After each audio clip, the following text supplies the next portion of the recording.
Hi, everyone. Welcome to the Culpeper Chamber of Commerce State of the Community event. We're going to give it a couple more seconds so we allow all of our attendees to be able to join us today.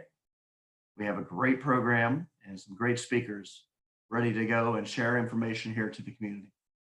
So we'll be started here any minute. We'll probably give it about 2 or 3 more minutes to allow everybody to filter in. Thank you for joining us.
Again, we'd like to welcome everybody for joining the Culpeper Chamber of Commerce at our virtual State of the Community event.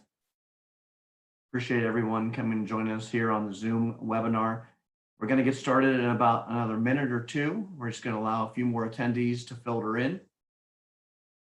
We have some great speakers to share information with us today. So we're going to get started here in about 2 minutes.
Welcome everyone. Just about 1 minute warning. We're going to start in about 1 minute, just a little bit of housekeeping. If you have questions to ask, there is a Q&A option that is featured at the bottom of the screen.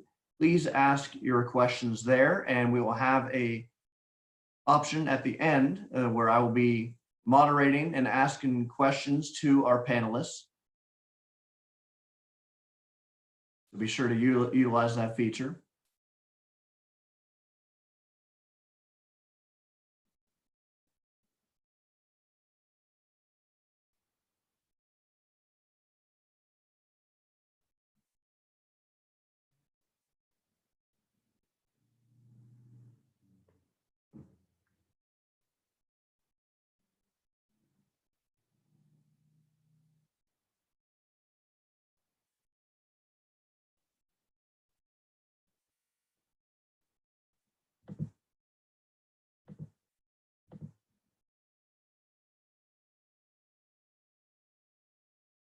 All right, good morning, everyone, and welcome to the Culpeper Chamber of Commerce State of the Community event. Obviously, this year has already been a challenging one for local businesses. We faced an unprecedented pandemic that has changed the way we all go about our daily lives. Here at the Culpeper Chamber of Commerce, we've embraced the change and have done everything in our power to continue to connect our businesses and our community. Today's State of the Community provides an opportunity to hear from key leaders in their respective fields to find out how the COVID-19 crisis has affected Culpeper and how this amazing community has responded. We will get through this. We will come out stronger on the other side. These speakers today are a testament to the strong leadership in our county. We thank them for providing guidance and key information in a trying time. You will have the opportunity to submit text questions to today's presenters by typing your questions into the questions pane of the control panel. You may send in your questions at any time during the presentation. We will collect these and I will read them during the Q&A session at the end of today's presentation. Before we get started, we would like to extend a big thank you to the sponsors who have made this event possible. Our community sponsors, the Culpeper Star Exponent, Cash Imprints, Novant Health, UVA Health System Culpeper Medical Center, Wellspring Health Services, and our signature sponsor, WinStar Technologies, Inc. Our first presenter is Dave Groot, president of WinStar Technologies. David, a well-known and respected expert in IT and cybersecurity specialist for small to mid-sized companies. He is the president of WinStar Technologies based here in Culpeper and has been serving local businesses for over 25 years. In addition to being an IT specialist, David is also a trainer, a public speaker, and the author of the book, The Threat is Real, How to Protect You and Your Family from the Global Threat of Cybercrime. Without further ado, I will pass it to Dave Groot, president of WinStar Technologies, to start the program. Dave, thank you for joining us today. Morning, Jeff. Good morning, all. I want to just start out by saying thank you, Jeff and Amy, for the efforts that you've made to get this event actually happening. And we had a little bit of a small blow earlier in the year. This was supposed to be taking place in March, and here we are in May. And who would have thought we were going to be doing it virtually?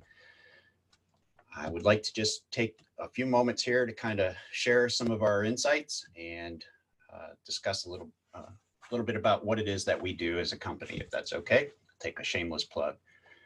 I'm going to see if I can be the first one to break the presentation by sharing my screen. How's that looking? We good? Okay, great. So, as I said, I'm Dave Groot, president and CEO of WinStar Technologies. We've been here in Culpeper for 25 years providing IT services to small business. We're family owned and operated, and we're really happy to be able to be here today with you. A little history, I can remember back in '94 when we started, and the internet was this brand new service in town.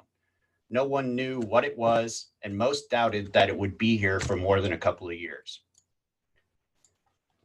I can clearly recall having to convince business owners and community leaders that having something like an email address was a good thing. I was trying to get them to understand it was the way we were going to be communicating with one another in the future.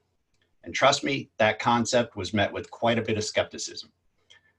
A few raised eyebrows did not stop me from standing in front of the business owners and insisting this is the way of the future. Today, when I hear from business owners, it's mostly now because their email isn't working and how much they can't get through their day or their life without it. My, how the times have changed. I still have maps on my wall of the original internet. It was actually called ARPANET. Back then, it was quite a bit smaller. This is just a quick visualization of ARPANET in 1973 when it was brought together. At that time, it was a huge innovation, but if you'll note, there was under 50 devices connected to this first ARPANET or internetwork. These connections were all handled across phone lines, most of which you don't all recall, but they were very, very slow compared to today's speed. Move up a decade. In 1983, ARPANET adopted a new communication protocol called TCP/IP, which is what we still use in networks today. This protocol paved the way to have a network of networks, which then called for the decommissioning of ARPANET and the creation of what we now know as the internet. This is just generally an idea of, you can see that this is, bigger than the ARPANET was, but it's still primarily educational institutions and very, very small as compared to today. By 2000, almost half of all Americans were on the internet, but ordinary people in the rest of the world were not. There were fewer than 400 million internet users worldwide, and since then, the internet has gone from an American network to a truly global one. This map illustrates how the internet came first to the wealthy countries, then middle income, and then finally poor countries. You fast forward a few decades later, and the internet now has 1.94 billion websites and 4.1 billion internet users globally, keeping in mind that each user has several devices. So we have, literally 15 billion or better devices connecting to the internet on a regular basis, truly resembling a digital universe. A few months ago, if I would have come into your office and said, look, you need to get your business prepared for things like a major pandemic, you would have looked at me like I was a little crazy, and you would have probably sent me packing. But in just a few short months' time, our community has drastically changed. Our vibrant economy has all but disappeared, and small businesses everywhere have been struggling to be productive, and some even in existence. Today, we're going to hear from several community leaders about how COVID-19 has affected our community. We will hear about some of the great stories and some of the great things that our community has achieved. We will also hear how we were not prepared or didn't see this coming. They will be correct. Our community didn't see this coming. We will hear stories about how this crisis was different than most. You see, usually when we have a crisis, a hurricane, a flood, it affects a small region or a small area. This crisis, however, affected everybody, everywhere, all at the same time. Nobody was prepared. Overnight, COVID-19 caused businesses to deploy technologies, policies, and resources to help enable employees to work remote. This rapid rollout and the resulting confusion has left many businesses and their employees vulnerable to the constant changing threat landscape. Attackers have consistently leveraged current world events to their advantage by evolving their tactics, techniques, and procedures to bypass our perimeter defenses. In many ways, the current crisis resembles another threat to our community, cybercrime. Like the coronavirus, cybercrime also knows no boundaries. The hackers, the nation states, and the organized syndicates behind these malicious acts do not practice social distancing. They do not take a day off. Instead, they wait for times such as these where people are distressed or distracted while fighting something like a pandemic or any other disaster we face, and they seize the moment. It's at these times that we start to see huge spikes and increase in attacks. The pandemic has forced companies to decide how they want to temporarily starve themselves of resources. And with past recessions telling us most businesses won't fully recover, we need to consider ways to change our business culture, including permanently shifting some work to remote teams and decentralizing decision-making. It'll be a hybrid workforce with rotating schedules, some working from home, some the office, and then rotating. We have all spent these last weeks self-quarantined, and finally, we are starting to see us get back out to living our lives, though not the way we used to. The new business casual dress code means wearing a mask or a shield and maintaining your social distance. We now have to consider, while we're thinking about going out to eat, not where we're going, but will it be outside or takeout?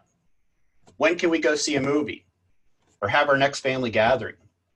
Will next year be more of the same, or will we finally get past this crisis?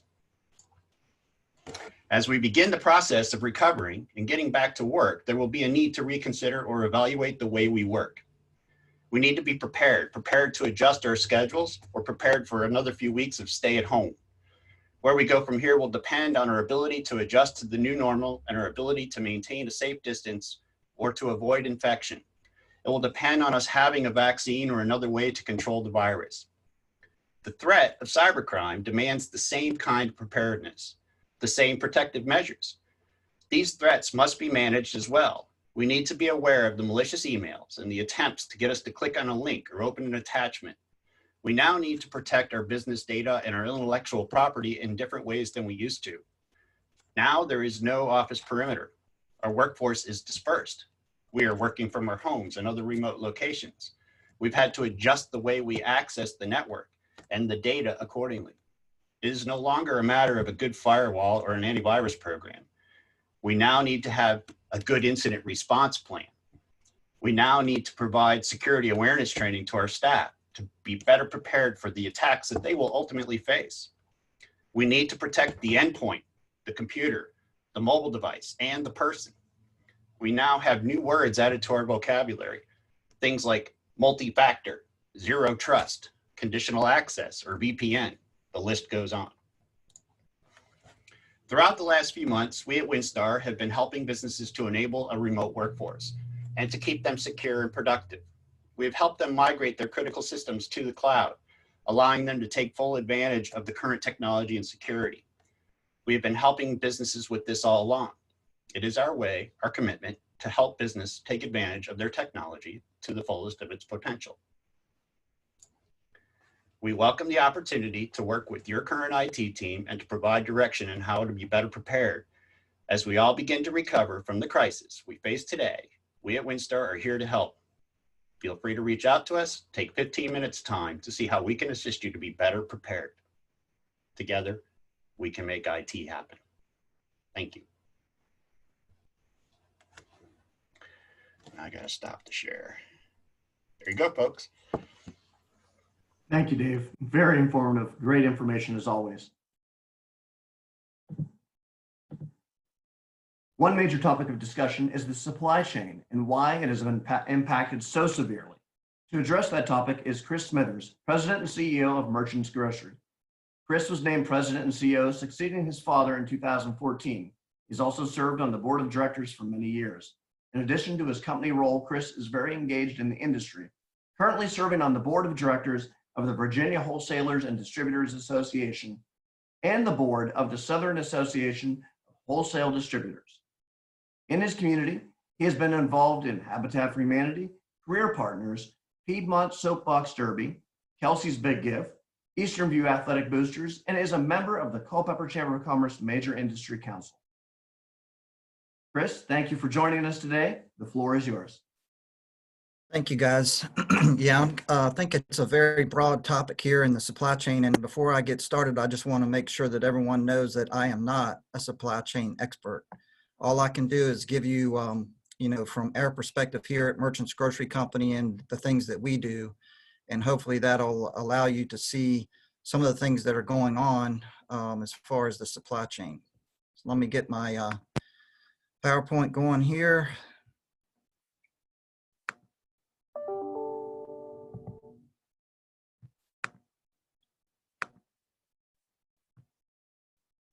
All right.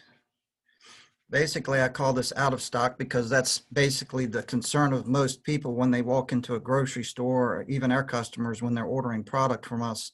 There certainly is a lot of items that are out of stock, and that's the terminology we use in this industry when you can't get product.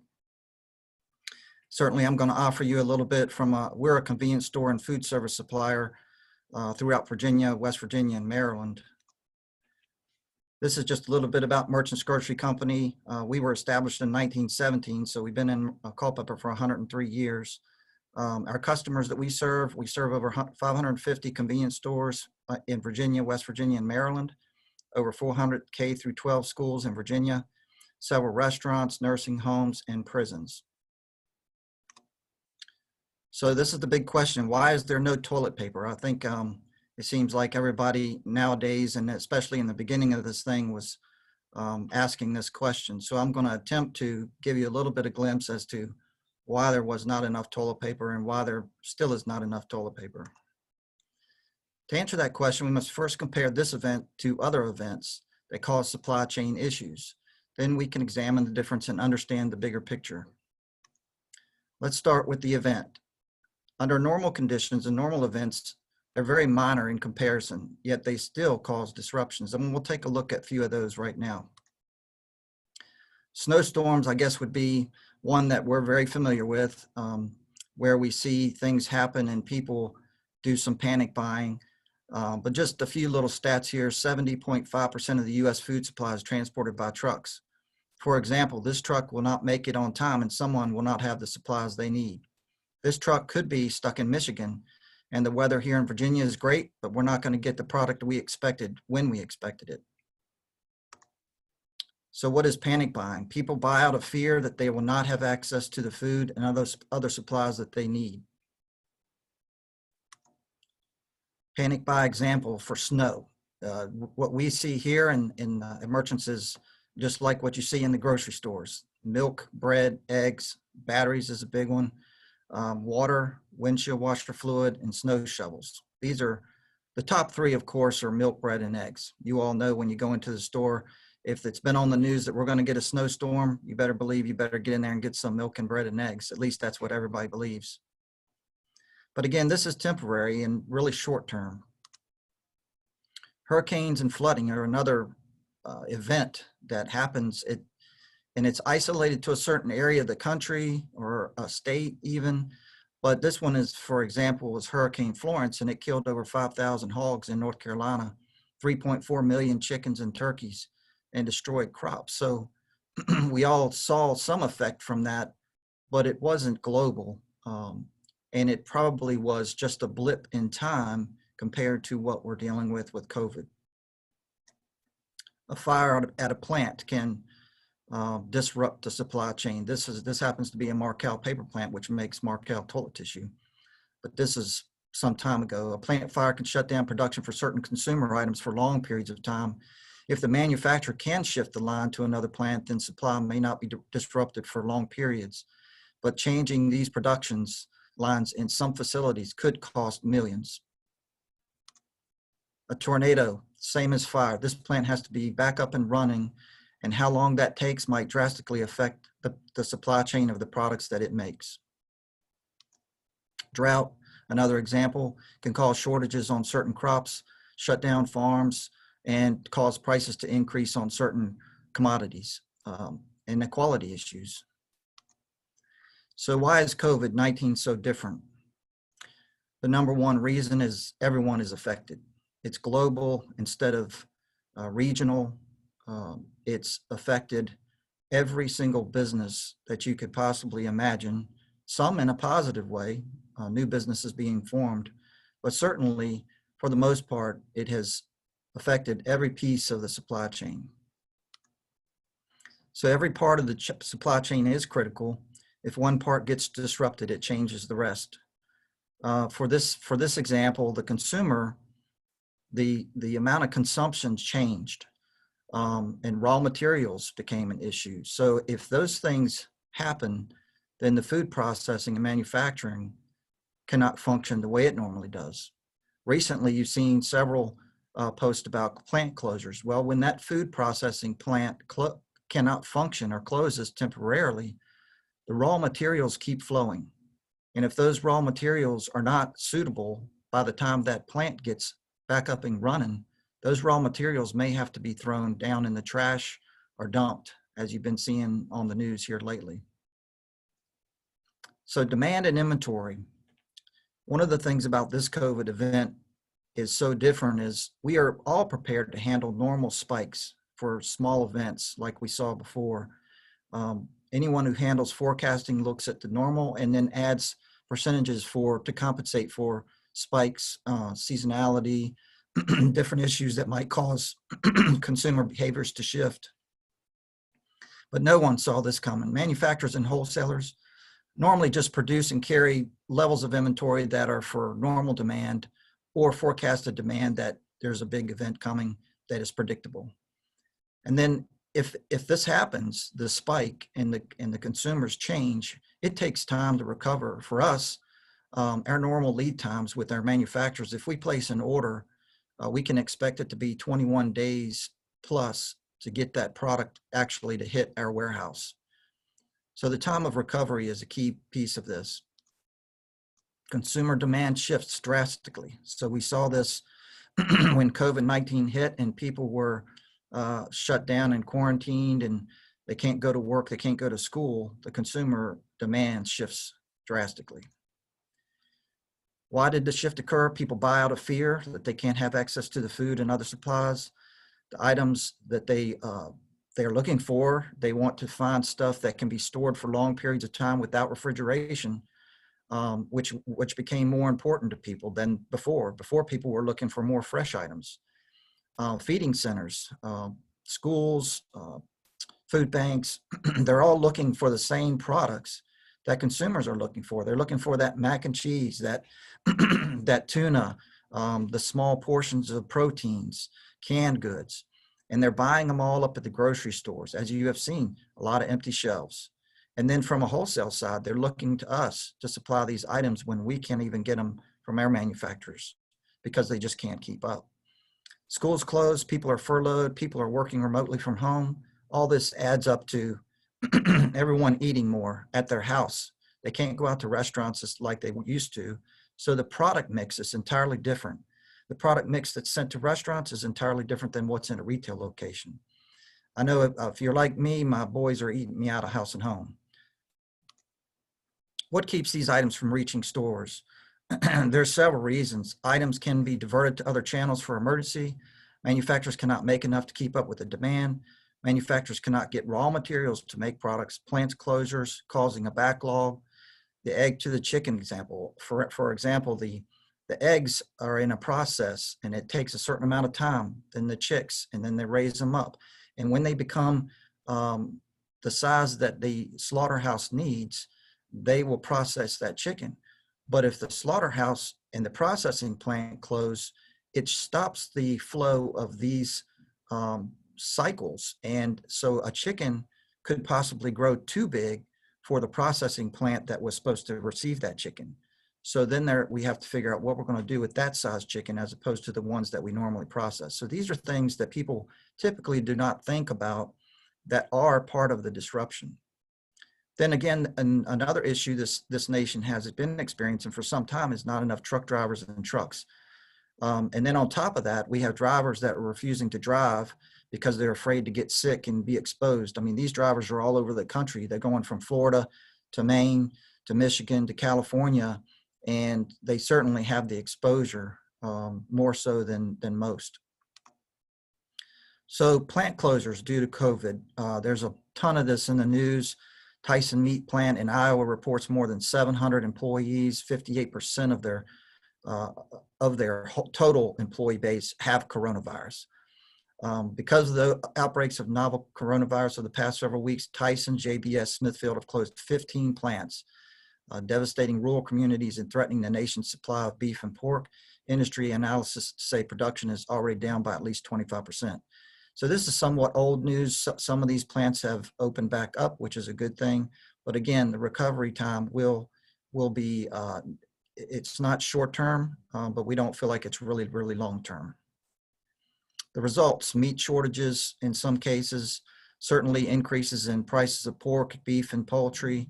Last week here at Merchants, we had price increase announcements from one of our bacon suppliers of 20 to 25%. So you can see that the demand for bacon has been high, and it will affect the costs. Variety of meat options will change. I think in some cases you'll see much more limited varieties of meat that you will be able to pick up in the grocery store. And that, I believe this could go on for a little while, but we do feel like it is short term and not very long term. Plant closures and changes. These are just some examples that people we deal with. JBS Meat processes their beef.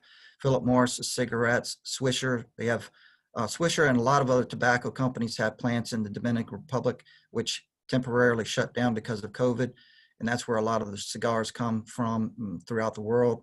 Tyson is poultry, beef, and pork. Smithfield, pork products. U.S. Tobacco is your smokeless. Mars. One of the things that we're seeing now is some of the manufacturers are shifting production lines to certain items that are higher demand and then not making others. So for instance, when you go to the store and you expect to find certain candy bars that you would normally always find on the shelf, they may not be there in the coming months, and they may permanently be gone. We're not sure yet, but we're getting lists of discontinuations, and we will be changing the way we do things here. So, and the good news is many of these plants have reopened and supply is flowing again. We just have to get caught back up on supply. COVID, again, has affected it all. And I just thought this was a great picture to share because, when you first went in these grocery stores, and some of them still look like this down certain aisles, there's a very limited selection of things that you can possibly get. And really, it just comes down to the demand of this certainly a long period of time and people panic buying and stocking up their pantries. So this is a example of our COVID panic buy here at Merchants. Obviously, toilet tissue was at the top of the list, hand sanitizers, bleach and any kind of cleaner, Clorox wipes, baby wipes, wet ones, you name it. Water was a huge one. Food that is shelf stable. Actually, in all of our categories, we saw initial panic buy, and we carry 11,000 items here at Merchants Grocery Company. So this is kind of just an image of the things that we saw take off, that we still are having issues getting enough supply. We run out of these on a weekly basis. Sometimes we'll order a couple of hundred cases and only get 20 cases. I just put a little note up here, face masks. We never bought or thought about face masks before this happened. So that's a really big shift for us. Just to point out, here's an interesting thing for like Clorox bleach. If you look at the March and April, over here under normal usage was normally around 30 cases per month. Well, during the COVID, once this hit in March, it was 112. In April, it was 160. So you can see that the escalation of the demand was quite substantial and caught everybody off guard.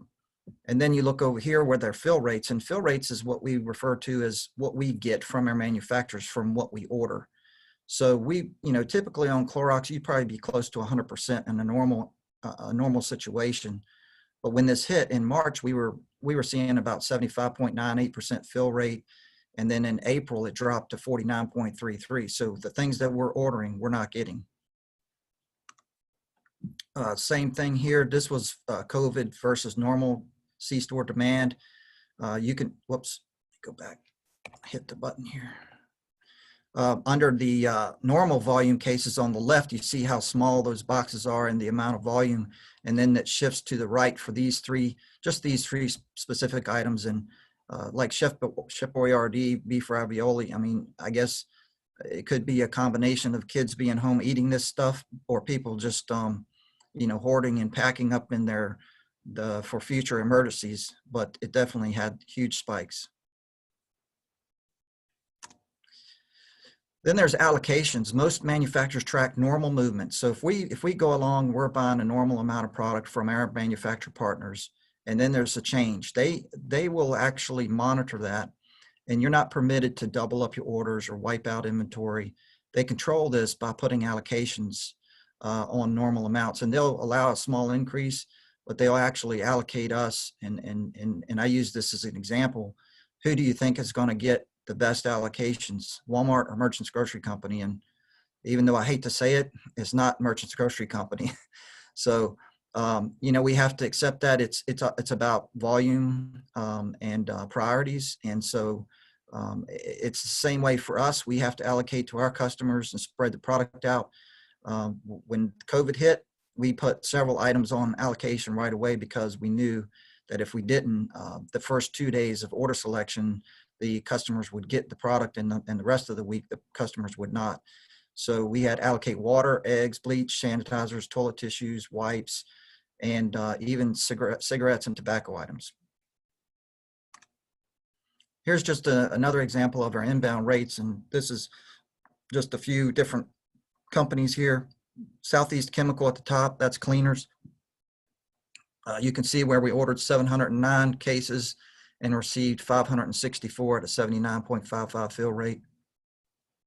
It gets worse down here with Hormel Foods, canned goods. We ordered 183, we received 95, 51%.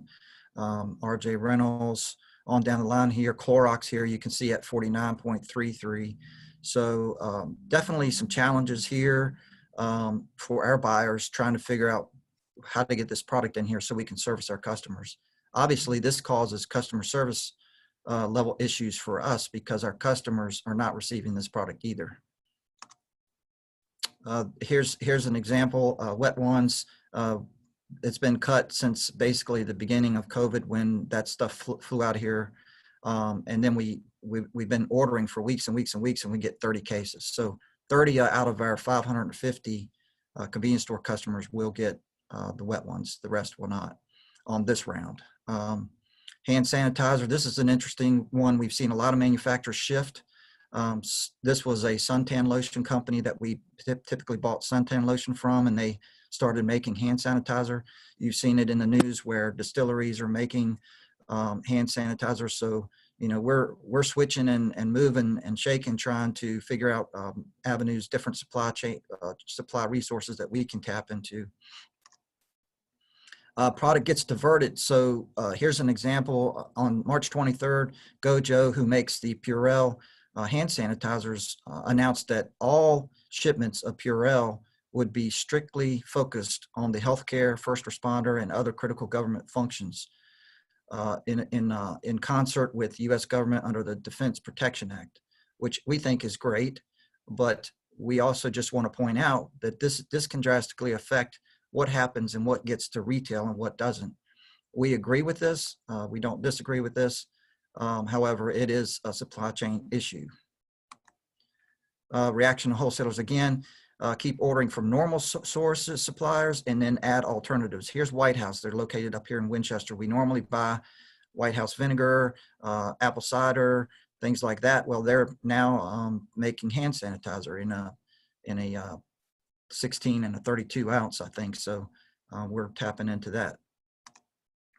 The other thing I think we need to understand is, you know, when people say, well, there's food shortages, well, you're seeing in the grocery stores, retail food is packed and processed entirely different than food service. Just as an example, you have your Purdue chicken cutlets over here, and, you know, it's in a small retail type pack, you know, convenient for the family. Over here on the right, you've got a 30-pound box of Purdue chicken cutlets that are bulk. You open it up and there's chicken patties stacked on each other. Not really a good situation when you try to sell that at retail. Same thing as the French fries. They are manufactured totally differently, sometimes sourced from different farms. The products are not the same. They're not the same grade. Manufacturers specifically hire and contract farmers to process certain types of potatoes, cut them a certain way, and fulfill orders, for example, for like McCain or Simplot, or even strictly for McDonald's. It's not possible, and I'm not going to read through all this, but I just wanted to point out that, you know, most food consumed at home is purchased at a grocery store is packed for portions. Butter comes in sticks of 8 tablespoons, milk in gallon jugs, fresh fruits and vegetables in small bags. On the other hand, when you're looking at school, food service, cafeteria, restaurants, butter comes in a 20-pound bulk tub, and a desirable potato, a less desirable potato may not be used for the retail, but it can be used for the food service, because the chef is going to take a 50-pound box, cut it up, and prepare a potato dish for 100 people, and they will never see the raw product. So here's the example I was talking about. So food service versus retail. Processed foods add much more complexity. McDonald's has stringent requirements for what ends up being called a McDonald's French fry. Only certain potato varieties are acceptable. So they contract thousands of acres of potatoes that are grown and harvested just to become a McDonald's French fry. The potatoes are stored sometimes 9 or 10 months before delivered to the plants, and so on and so on. So you can see when there were shutdown orders that McDonald's, the flow, the volume stops. What happens to all those potatoes at the farms? A lot of them have to be dumped. Virginia has over 1.3 million students who stopped eating lunch at school. Some of them ate breakfast. So you can imagine just even 50 or 60% of these, what kind of food volume just all of a sudden stopped. In our warehouse, we have millions of dollars worth of inventory. that is specifically for schools.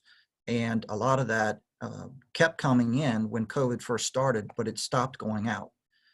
So we had an accumulation that took place, and then the shift of products that the schools needed went from frozen, heat and serve, to prepackaged dry packs. These peanut butter and jelly sandwiches that are made by Smuckers, they're frozen and you thaw them and you serve them. Those came in big demand, and the supply could not keep up with it. So even that is hard to get our hands on. This is just for a couple of examples. This is a pizza for schools. Last year's movement, if you look down here, you can see in that yellow box, week 1 was 202. So the weekly average was 218. This year's weekly average, 1.33. That's the drastic changes we've seen. This is Hershey chocolate milk, and it's shelf stable, which it means it can be kept in the dry. It doesn't have to be put in the refrigerator. Last year, we were only moving on average 81 per week. This year, 495 per week. So to catch up with that kind of movement is a major change and a major shift in what we're doing. Consumption of food service basically halted in a lot of ways, and is being standstill and piling up. And this isn't just us. This is food service distributors all over the country. This was an article that was written, and you see it on the media. You see pictures of farmers dumping. There's thousands of acres of vegetables and fruits that are not being planted and are being piled up because there's no one to buy it. Every crop has contracts that are tied into a processor, that are tied into an end consumer. One example is milk. Restaurant business pulls a lot of milk, and so do schools. So when a dairy farmer doesn't have a buyer, he has to keep milking his cows or they stop producing milk. He also has to keep feeding them. So there's a cost to that. And so he has to keep that process going. And in this case, this dairy farmer was an example. He was a large dairy farmer. He's losing $42,000 a day. And we just got to wonder, how long can he be able to sustain that? So our focus at Merchants Grocery Company is, number one, protect our employees and customers by following COVID safety protocols set forth for food distributors by the CDC. We're doing our best to keep employees gainfully employed with benefits. That's very important to us, and we focused on that from the beginning. We continue to work to replenish our inventory and service our customers, seek out alternative supply channels, work to sell all inventory that is not moving before it's a loss, mainly school products. Proceed with caution due to unknowns. How much do we know about what's going to happen in the following months? How do our buyers prepare for that? How do we know schools are going to go back in the normal fashion in the fall, which is a large part of our business? There's a lot of unknowns which make forecasting and budgeting very difficult. And then I just wanted to touch on this. We all take it for granted that our food shows up on the shelves. I just wanted to read this real quick. A variety of costs are incurred beyond the farmer to ensure we have plentiful, safe, diverse food supply available on demand. Transportation, storage, processing, packing, and distribution take almonds from California, potatoes from Idaho, apples from Washington, wheat from Kansas, broccoli from Maine, and citrus from Florida to restaurants, schools, and stores near you. And it's always there when you show up to purchase it at the grocery store or consume in the restaurant. The farmer's share of that's 15 cents for every dollar, and 85 cents of every dollar has to pay for the rest. Regardless of the food supply network, the food supply network is robust. We do believe that it's very strong, and there's not a shortage of food as a whole, and we will see things rebounding I believe, in short term. Nobody has a crystal ball, but our expectations moving forward is you'll see temporary supply shortages in multiple categories. Cutbacks now may affect future supply, like cutting back acreages. Some of these acres that have been cut back, they will not be able to regrow until 2021. Definitely expect prices to change. It could fluctuate. Prices could go up, prices could go down. For example, eggs we saw go up by 208% throughout the month of March, and then it dropped down. So we are definitely seeing some fluctuations. You may not be able to get certain items that you want or the brand that you prefer at the grocery stores. The rules and regulations will change how we do things, and I think all of us will have to adapt. And no, we still do not have enough toilet paper. Thank you, Chris. Greatly appreciate it. Great information. Now we'll move to our law enforcement. Our first responders have tirelessly protected us and kept us safe during this pandemic, often putting themselves at risk. Culpeper Town Police Major Chris Settle will share how his department has fared during the pandemic. Chris has been a police officer with the Culpeper Police Department since 1997 and is currently a major, serving as their deputy chief of police. He's a lifelong resident of Culpeper and was hired with the agency in 1997 after graduating from Radford University in Radford, Virginia. He has worked in patrol, narcotics, and investigations. He's also served as the agency's motorcycle officer and was also a bicycle officer. He obtained his Bachelor's of Science degree in criminal justice from Radford University. He also attended the Virginia Department of Forensic Science Academy, sponsored by Virginia Commonwealth University in 2003, and is a member of the Virginia Forensic Science Academy Alumni Association. Chris is involved in many community nonprofit programs, including serving as Vice President of Services to Abused Families, Inc., SAFE, and has been a past president of the Midday Lions Club, where he still serves as a member. Chris, thank you for joining us today. Thanks, Jeff. Thanks for having me today. And I got two pieces of bad news to start off with. First of all, I don't have a pretty slideshow that Mr. Smithers had, so you guys are stuck with looking at me for the next several minutes. And secondly, my weakness has been shown as Mr. Smithers showed a picture of a box of McDonald's French fries, so it's made me hungry. So that's two bad things starting off already. So having said that, thanks to the Chamber of Commerce and to our business community for having us. We look forward to the State of the Community every year, and thanks for the invite. We do appreciate it. I'm sitting here on behalf of Chief Chris Jenkins, who had another appointment this morning and was unable to attend. So I'm in his stead, so hopefully I do this with his approval. I'm not an expert. I'm not representing all law enforcement agencies here, just what the Culpeper Police Department has seen in reference to COVID-19 pandemic. It's very informal, so we look forward to answering any questions you may have. So I'm gonna go over a couple different things. One, kind of what were our goals when starting this pandemic, when this pandemic first starting to come to light here in our community and in our nation across the globe. Air planning, we'll talk about some of that. Air policing strategies, well, I'll talk about that a little bit. Policing strategies have changed 180, the way we normally do business. We'll hit on those a little bit. Our exposures to COVID-19 that our officers are seeing out here on the street, and some of our struggles that we've seen so far.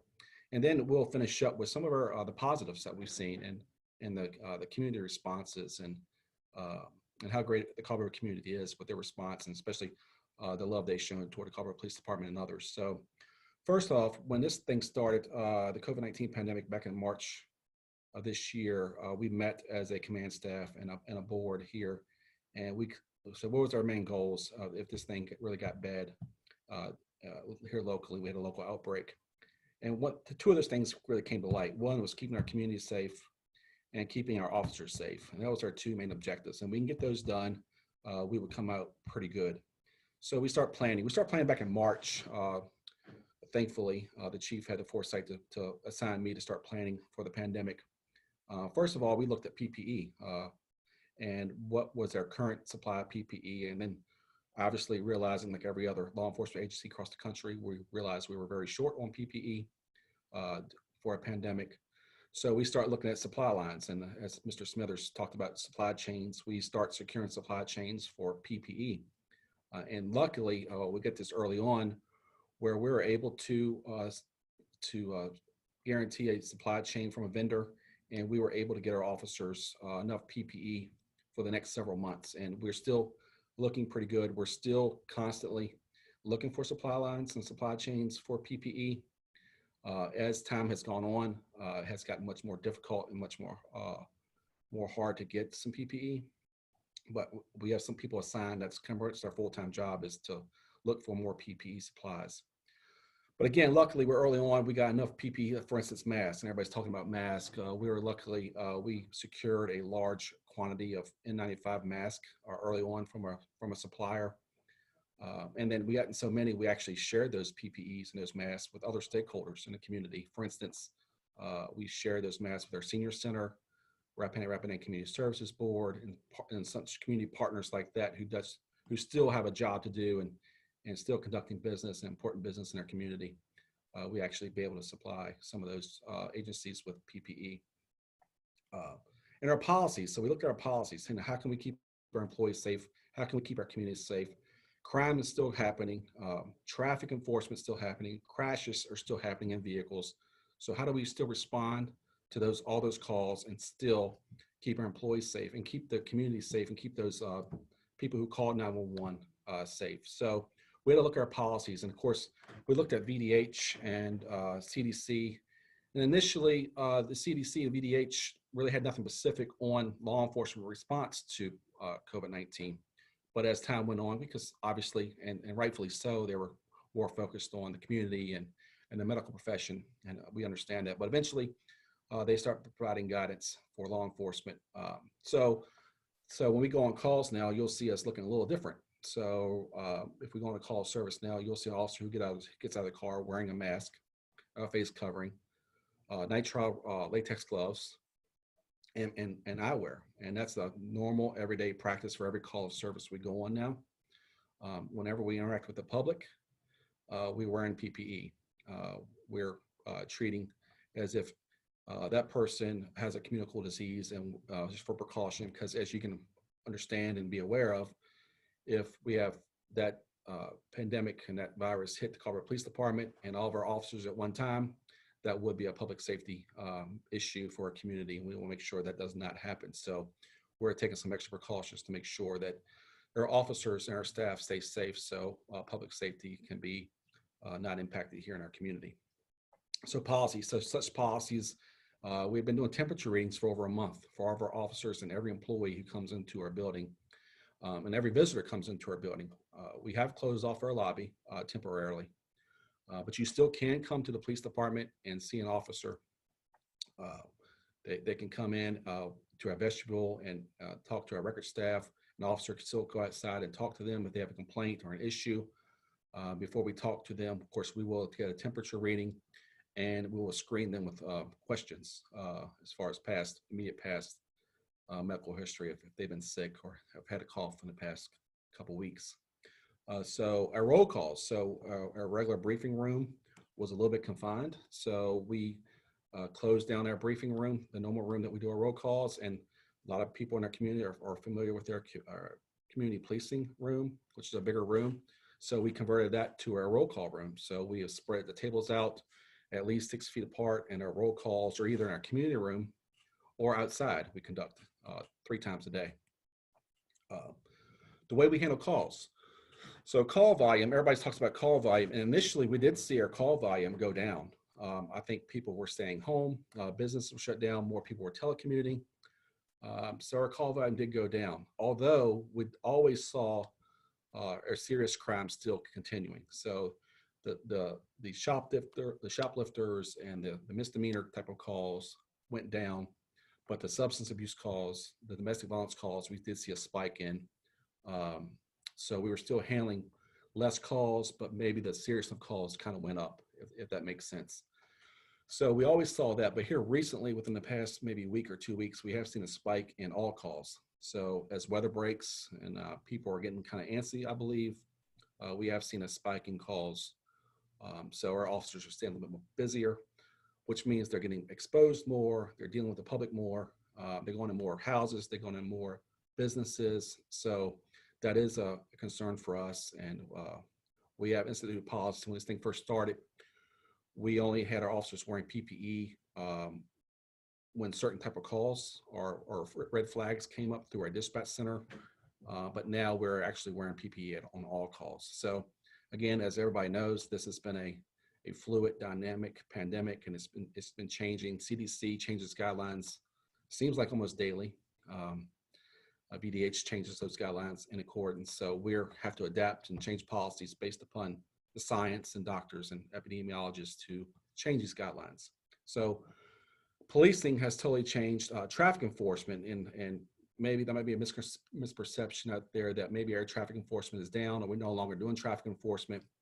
And I would not lie, our traffic enforcement has changed. I wouldn't say it's went down. So our traffic enforcement, we may be stopping less cars, the equipment infractions, the minor traffic issues, equipment violations, sticker violations, expired registrations.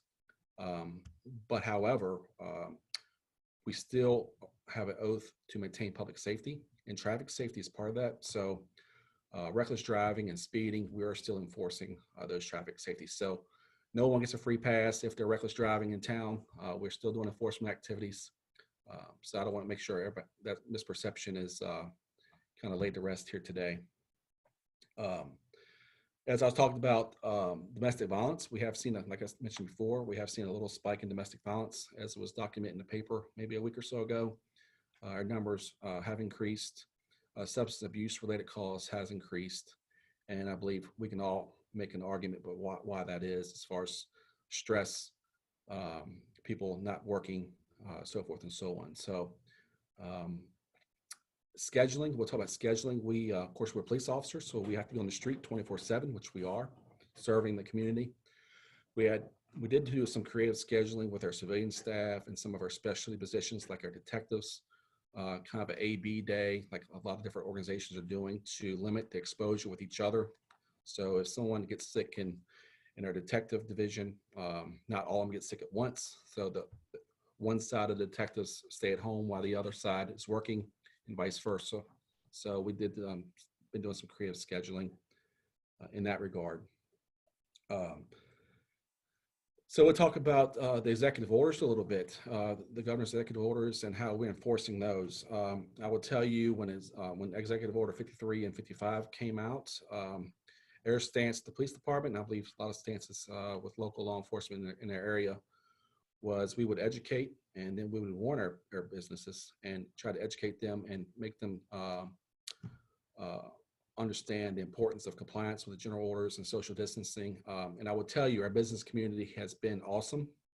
They've been great. We've had no calls related to businesses not adhering to the governor's orders here in the town of Culpeper. So I will commend all the businesses for working with us and working with the governor's orders and really stressing that social distancing and making sure everyone stays safe during this time. So I will tell you that exposures to COVID-19, obviously we're handling the calls, we're doing the traffic enforcement, we're doing the public assist. I will tell you our services has not diminished. I will tell you the only services that we have not done since this pandemic has started has been applicant fingerprinting, where applicants for certain type of jobs will come and get fingerprints. We're no longer doing those in our building. We just view those as kind of non-essential type of calls, that we can delay those. We haven't had any requests, I don't believe, since then. But every service that we provide, even car seat inspections and installations, we're still doing, but in a different way. So we are doing all the services that we say we do, that we've always done, but we just maybe doing them a different way. So I think that has been a compliment to our officers who are adapting out here on the street, working every day in this, and give a kudos to them. This week is National Police Week, so as I talk here, we will think about all the officers across the country who's lost their lives and out here working on the street. And it's also National Hospital Week too. And I won't steal Donna's thunder, but I'm sure she'll talk about that a little bit. But next thing I was going to talk about is exposures. So we're just like any other law enforcement community across the country and Virginia, across the Commonwealth. We have not been spared our exposures. And I will talk about really 3 exposures we've had here at the Culpeper Police Department since the pandemic started. Back in when this thing first started, beginning of April, I believe, we had a shoplifting complaint at Walmart. So again, crime still occurs. We still respond. Unfortunately, this gentleman decided to not cooperate with law enforcement, and we had to have a use of force application on the subject to get him in custody. So it took 3 of our officers physical hands-on to get this person in custody.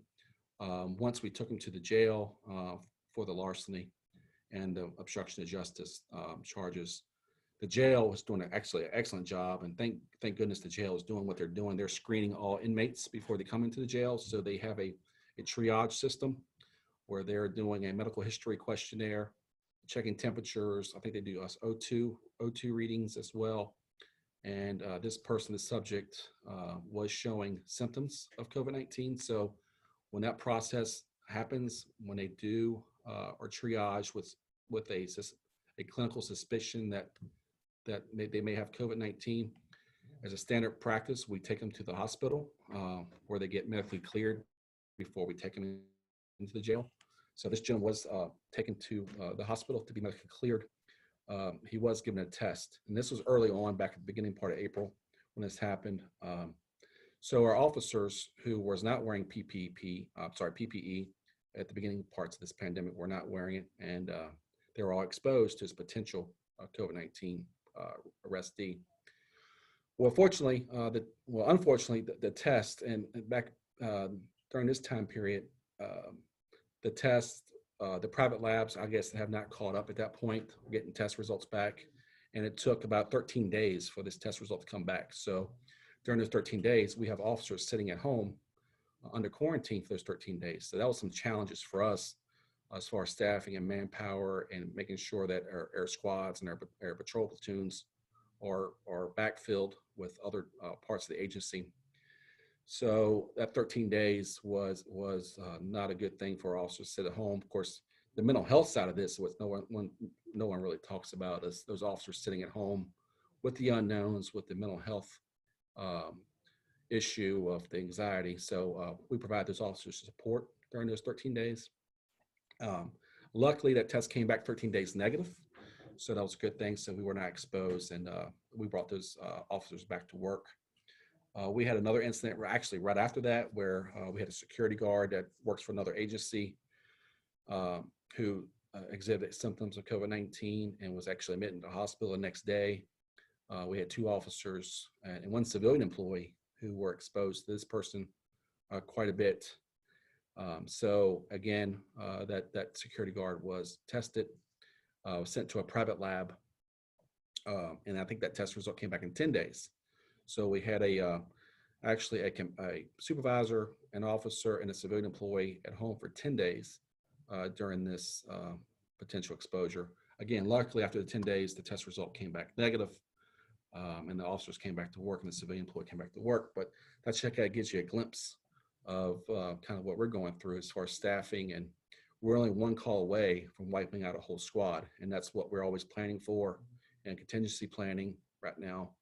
So when we do get that next call, we make sure we have enough police officers on the street to handle the needs of the community. And our most significant COVID-19 exposure, as maybe some of you guys may have read in the paper or seen on the news, we had on April 28th, we had 3 officers respond to a domestic call about 2 o'clock in the morning. It's a violent domestic, active domestic. We had a male subject actively assaulting a female subject inside of a residence. Our officers made entry. Again, it was a use of force application because the arrestee was not complying to lawful orders. Once he was arrested, again, the jail staff did a terrific job of triaging him. He had a temperature, a little bit of a fever, and during the medical questionnaire, he showed some questions that he was been sick the prior week. We take him to the Culpeper Medical Center where he gets medically evaluated and tested. And the good news here is that the testing had caught up at this point, where the hospital now has what they call a rapid test. And Donna can correct me later if I'm wrong, which I probably am, because I'm talking about medical stuff. But he was tested immediately. We got test results back immediately, which was wonderful. The unfortunate part is he came back positive for COVID-19. So we had just 3 officers who were exposed directly with hands-on on the ground fighting the subject who had COVID-19 and was showing symptoms. Those officers, since 2 of those officers did come back positive for COVID-19, are now, or right now, so to speak, currently home with symptoms, mild symptoms of COVID-19. The 3rd officer is under his 14-day quarantine, has not shown any symptoms up to this point, thank goodness. So we are supporting those two officers and making sure that they have everything they need. And we look forward to them coming back to work and getting through this. They're anxious to come back to work, but again, we're following medical guidance to get those guys back to work. So again, I know the sheriff's office also has been exposed to COVID-19, and I know the Virginia State Police has also been exposed to COVID-19 cases. We're not unique. We're dealing with it, but we always are understanding that today we're one call or two calls away from losing, 4, 5, 6, 8 officers, and that's what we're worried about. So we do have some contingency planning. We will be on the street. We will be there for anyone who calls 911, who calls the police. We'll handle all calls of service, which may look a little different. Talk about some struggles here a little bit. The struggles so far we've had was initially when this thing came out, the guidelines that the CDC and the Virginia Department of Health came out with was priority testing for medical professionals. And initially, law enforcement really wasn't part of that formula for priority testing for exposures. So the governor fixed that pretty quick and came out with an announcement that added law enforcement to that priority testing, which was a good thing. And then our premise alerts, what we call a premise alert. And what a premise alert is, if someone is confirmed positive through a laboratory test of COVID-19, we were requesting as law enforcement and as first responders and paramedics and fire and rescue was a premise alert where in our system, we would have an alert on that residence, that address, that somebody in that residence has tested positive for COVID-19. So if we get a call at that residence, our officers, paramedics, fire rescue personnel will at least have some forewarning and some intelligence before they walk into the house that someone in that house has tested positive for COVID-19.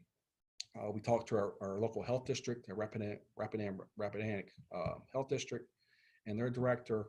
Initially, we could not get this done. We had some legal privacy issues that that the health district identified. So we actually reached out to the Attorney General's office and try to get an opinion on this, to try to get some headway on this for the safety of first responders to go before they go into a house, that we would have some knowledge that someone had tested positive for COVID-19. After some state level discussions with the governor and the Virginia Department of Health, they have all agreed that they came up with a system for a premise alert. So when the health district is notified of a COVID-19 positive case in Culpeper County, our dispatch center and our Bill Uten, who is our director of emergency services, gets notified through an encrypted email of a residence that has a patient that's tested positive for COVID-19. So at least it gives our first responders via paramedic, fire rescue, or a police officer, deputy, state trooper, some forewarning that someone in a house has COVID, so we can take necessary precautions there.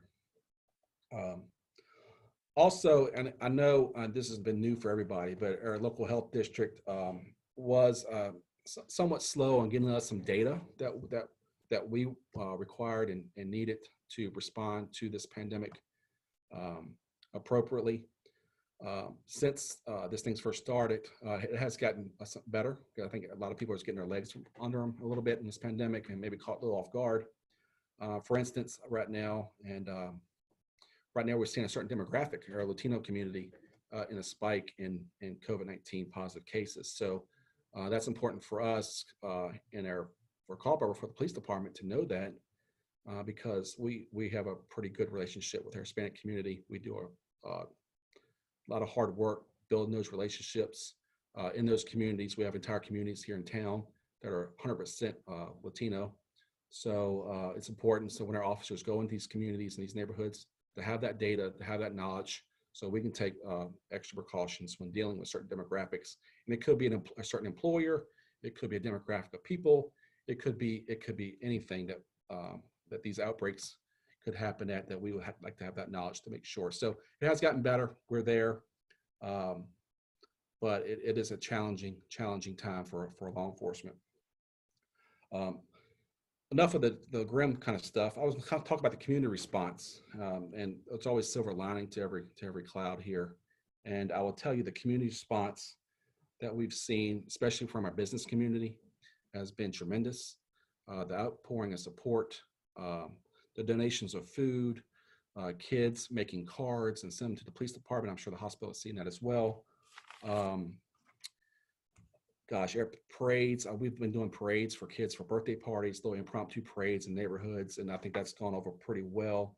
I know we have a whole list of parades that we're scheduling for kids for birthday parties and stuff like that. I know end of school officially is supposed to be coming up here soon, so some schools have reached out to us for some impromptu parades. So we're more than happy to do that. That's part of our job, is to serve our community.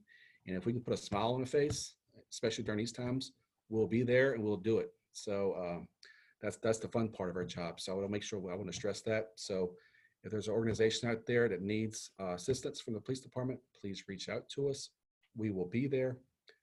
We also have some local talent. I know our Officer Jason Smith is going to be aired on Access Hollywood here in the next few days, and we'll put that out. He stopped a driver, a young man, probably about 4 years old, I believe, maybe 3 or 4 years old, driving a white Corvette down the street, and he had a little mini pursuit with him and pulled him over. And it was a really cute skit that he did, this young gentleman. But the father was happened to be filming. Jason Smith, the officer, might have been playing Bad Boys in the background on his PA system in the car. So it was really fun to do stuff like that. So, while I'll finish, one last thing is our business community. We look forward to Executive Order 61 and businesses responsibly opening up Friday. So that is a wonderful thing. We can't wait to see our businesses getting back to normal as much as they can, and we've missed them, and we can't wait till they come back. So if anyone has any questions as far as the police department, our response, anything we can do for you or do for any organization or neighborhood, please reach out to us, because we are there. We're out here 24/7, just like the sheriff's office, just like the state police, and we're here for you guys. So we'll all get through it. Like Jeff said earlier, we will get through it, and God bless. Thank you, Chris. And as you mentioned, is National Police Week, and we here at the Chamber just want to say thank you for everything you do. And I may be one of those parades scheduled coming up next week for my upcoming 10-year-old. So thank you for doing all that you're doing in the community and bringing some smiles to the faces as well. Now we'll welcome Donna Staten from the Novant Health UVA Health System Culpeper Medical Center. Prior to the pandemic, when people were still traveling quite a bit, I'm sorry. We got ahead of myself. Things happen. Medical professionals are our heroes during this crisis. They've rushed headlong into emergency rooms, operating rooms, and positive patients, ICU units, saving countless lives. Without their guidance and compassion, we would be much worse off. To talk about Culpeper's medical response to the pandemic, we welcome Donna Staten, President of Novant Health UVA Health System Culpeper Medical Center. Donna, a senior healthcare executive with more than 24 years of experience, has spent 14 plus years in the healthcare industry and 10 plus as a healthcare CIO. She currently serves as president of Culpeper Medical Center, part of Novant Health UVA Health System, where she places a strong focus on improving rural healthcare, building strong teams, and community partnerships for advancing healthcare support in the community. And might I add, she and her staff have become TikTok stars in the past week. So Dawn, thank you for joining us, and I look forward to your presentation. Thank you, Jeff, and good morning, everybody. So it's a really interesting time to start a new job. I have been with Culpeper Medical Center just really since the beginning of January. So, but for those of you that know me, I am local to Culpeper, born and raised, went to school here, went away to school at UVA, and then never thought I'd have the opportunity to work in my home community. So it really is a delight to be part of our community and to be part of our community response as we're working through this extremely unprecedented time in our history. So what I really wanted to do today is share with you a little bit about the response that we've had as an organization. But before we get into some serious matters, I thought I would share some light humor with you. And I think Dave mentioned at WinStar that we have had to embrace technology in a way that we never thought possible. It's been pretty disruptive. And for me, with my IT background, I really appreciate the virtual meetings that we've been in. And so some of you may be able to relate to Zoom bingo. So as we go through the course of our conversation today, it'll be interesting to see how many of these experiences we have. So resilience, I really want to start out our talk today with the importance of resilience. And I think that that probably is something that every single one of you can relate to, as it has expedited the amount of change that each of us has had to endure over this course of the last several weeks. And really will be continuing to operate in this mode for the foreseeable future. It's really important, I think, in a service industry to continue to pour into your team members and remind them that they really are stronger than they think they are. And even though we may fall down, we have the ability to get up, and it's only through supporting one another are we going to be able to endeavor through this event. So for our hospital and our healthcare system, as Jeff mentioned, we are part of a larger health system, and that really is a comfort in times like this where you have other team members that you can rely on. So I wanted to start out and talk about, what does COVID-19 preparedness mean in the healthcare space? And you'll see some similar themes that have been shared throughout the previous conversations. But first and foremost, our number one priority is keeping our staff and our patients safe at all times, at all costs. Certainly supplies are always top of mind. We have to make sure that our supplies are available and reliably replenished. Our supply chain has equally been disruptive, and the needs of the organization and the types of supplies that we need have changed pretty dramatically over the course of the last several weeks. We also have to anticipate how we can meet patient demand or surges when they occur. So we've looked very closely at some of the modeling in the community, and when the disease actually, someone tests positive, when we expect that patient may or may not need hospital-based services. We've partnered really strongly with our community stakeholders to ensure that we communicate clearly, often, and consistently. I would have to say that fear is probably top of mind for everyone. And in the absence of information, people will tell themselves and make up a story. So we've been very deliberate about trying to be very forthcoming with information that we can share to put the community at ease around our preparedness and our response to this need.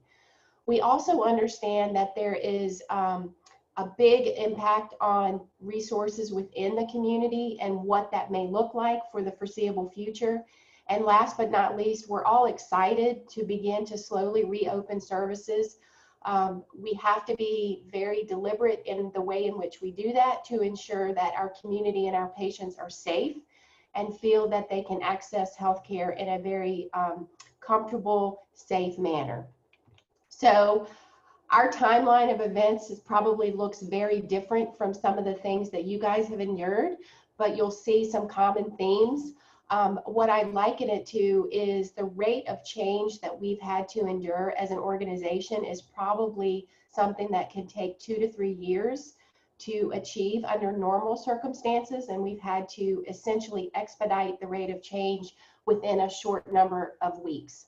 So March 13th, ironically Friday the 13th, we initiated our Hospital Incident Command Center.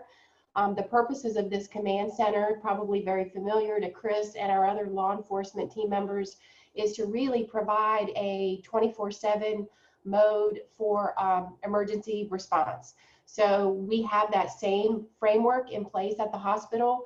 And we also, ironically, on that day, had reached out to several community stakeholders to begin thinking forward for childcare services. When you have a service industry that has first responders, no different than our law enforcement, childcare can become a huge limiting factor for the ability of our workforce to come to work.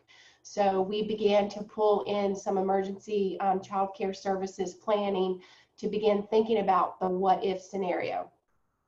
March the 16th, we began screening all hospital entrances, and we began to hardened our facility, which means tightening the entrances into the facility. We also put very stringent visitor restrictions in place. Ironically, on March the 18th, which was just 5 days later from our initial planning meeting, we were very, very fortunate with the help of our local school system and Health and Human Services to stand up emergency childcare services at the Farmington Elementary School for our first responders and healthcare workers. That has been an invaluable service, I think, to the community through the course of this journey. On March 20th, just a week later, Governor Northam put a pause on all elective outpatient-based services. This included imaging, labs, surgeries, essentially anything that was not emergent or medically necessary and that could be deferred. That sent a ripple throughout this organization in a way that you cannot even imagine. With rapid changes, communicating out to our consumers, our patients, understanding the impact of what completely turning off all elective outpatient procedures would impact in terms of people's healthcare. On March the 20th, we also had to respond in rapid fashion to the directive that all of our workforce that was capable of doing so had to move to a telework environment. And we also immediately stood up a staffing office through our Emergency Incident Command Center for reassignment of staff. And began to respond to the shifting demands of different needs across the organization and how were we going to be able to meet those. A few days later, on the 23rd of March, we began to offer expanded televisit services. So again, I think another example of really disruptive technology. Consumers and patients in our community have been pretty resistant to seeing a physician virtually. It really just doesn't feel comfortable. It doesn't feel like the right thing to do. You want to see your doctor in person, but in the absence of any other offerings and any other options, patients were forced to move to more of a virtual type of care experience. We also sought out temporary bed licensure approval from the state and were increase our normal bed capacity in the event that we had to surge up. And then on March the 23rd, we also instituted for our internal employees a high-risk waiver process. So this was for team members that may be immunocompromised, may have health issues. For those of you that have been following COVID-19, you certainly understand that many of the members of our community and population are at an extreme disadvantage should they acquire the disease. On March the 25th, we went to full team member masking in all patient care areas. Again, we had to rapidly procure enough personal protective equipment so that all team members could mask throughout the organization. I might add that we were the very first hospital system in Virginia to institute mandatory masking. And then we saw within a week later, all other Virginia hospitals followed suit. On April 13th, we instituted enhanced streamlined cleaning protocols, again, in accordance with the Centers of Disease Control, new guidance that was coming out. And again, the amount of information and research that was coming out was rapid, like rapid fire. On April 16th, due to the shortage of N95s, the industry kind of stepped up and found a way to begin reprocessing N95 masks. Under normal circumstances, an N95 mask is used for one procedure and then discarded.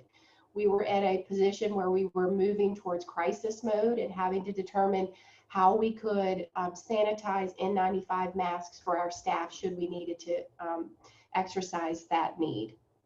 On April 21st, we transitioned to all team member masking. So this is team members that are not in patient care areas and team members that are just walking through the hallway.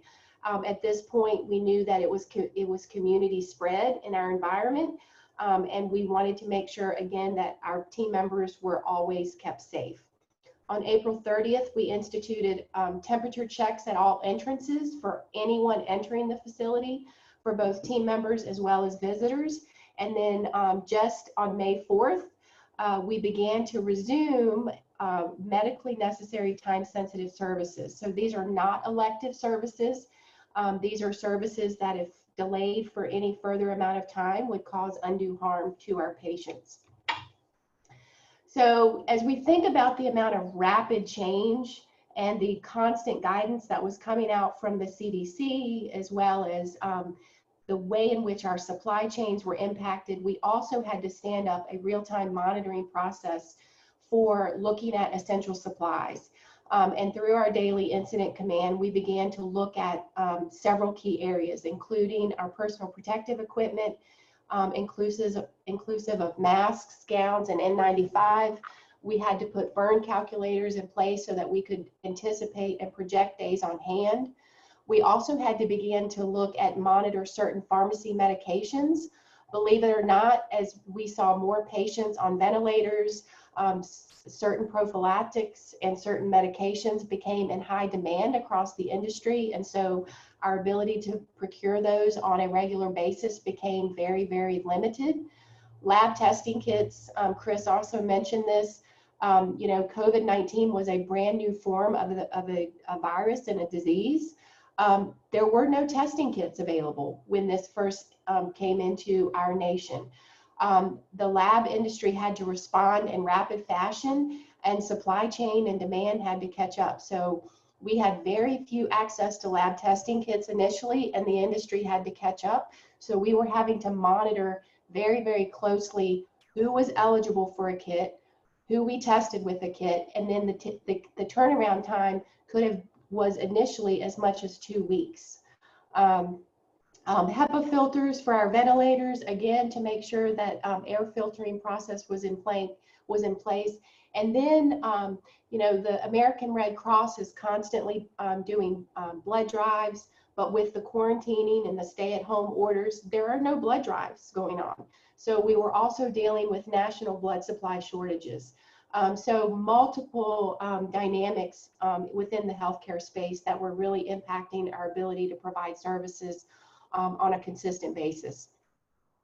So when we look at declaring a state of emergency, we do have resources that we can tap into for disaster supplies.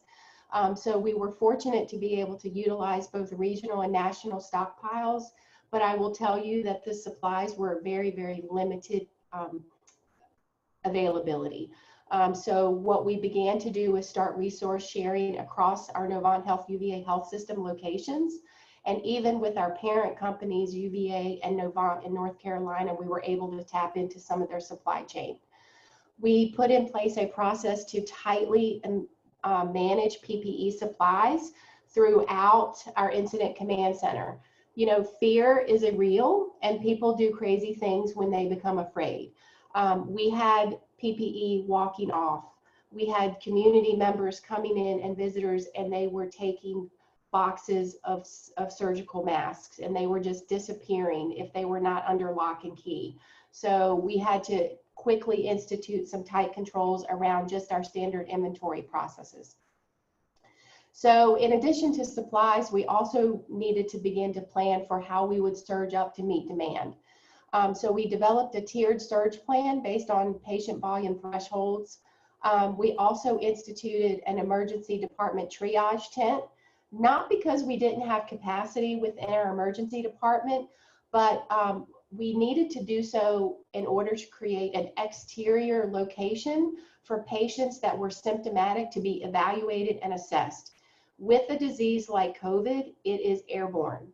So negative pressure and personal protective equipment are essential to prevent the spread of the disease. So we had to institute a process by which we could evaluate and assess patients outside of the four walls of the hospital before we brought them into the appropriate location within the hospital. We began to quickly identify additional locations within the hospital that we could convert to negative pressure rooms outside of our critical care unit. We established a 10-bed inpatient surge unit in our PACU area of our operating room. We also identified additional fast track rooms in our emergency department that could be converted on the fly. We did talk already a little bit about the second.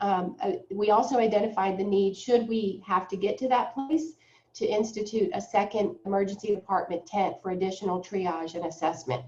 And then last, I already alluded a little bit to going to the state and requesting temporary bed license increase from the certificate of public office need for temporary bed licensure. So we did request an additional 28 beds should we need it, and we're granted that temporary license increase. So this looks a little bit like some of the work that we did internally within the organization. You'll see in the upper left-hand corner, this is our PACU unit that we converted to a COVID unit to be able to surge up should we need it with negative pressure. All of the beds are wrapped in plastic to make sure that they are kept sanitary and clean. This area was converted within a matter of 24 hours. So some rapid work. We had teams working around the clock 24/7 for weeks to make sure that the organization was in a position to respond to the needs and the demands of the community.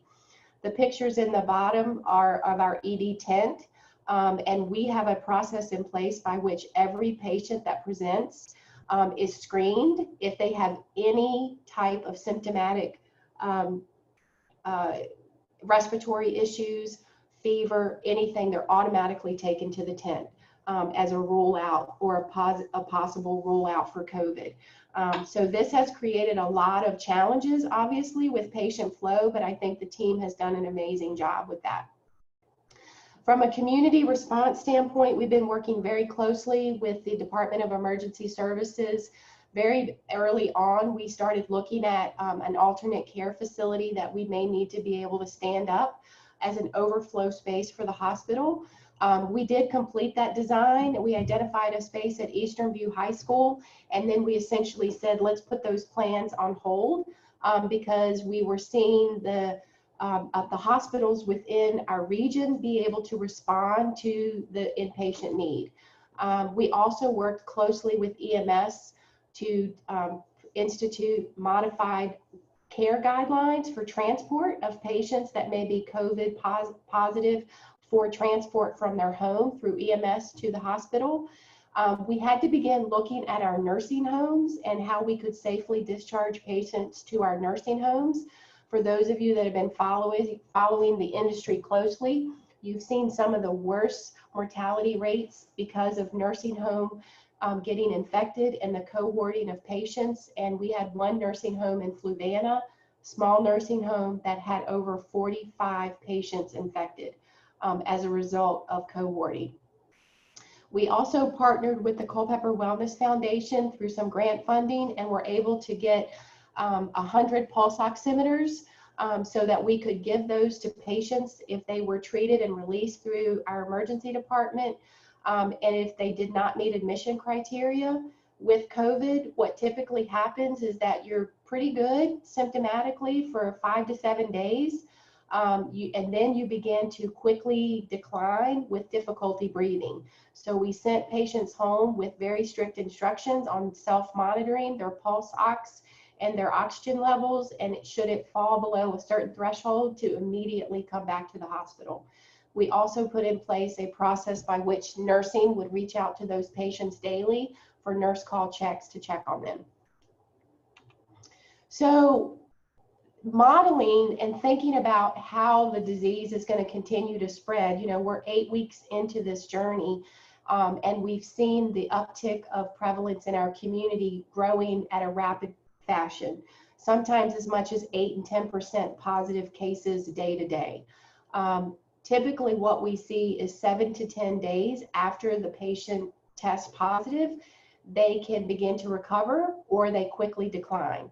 So through our relationship with UVA, we've been closely plugged into some of their modeling and forecasting tools to understand what to expect as we look out through the remainder of the year.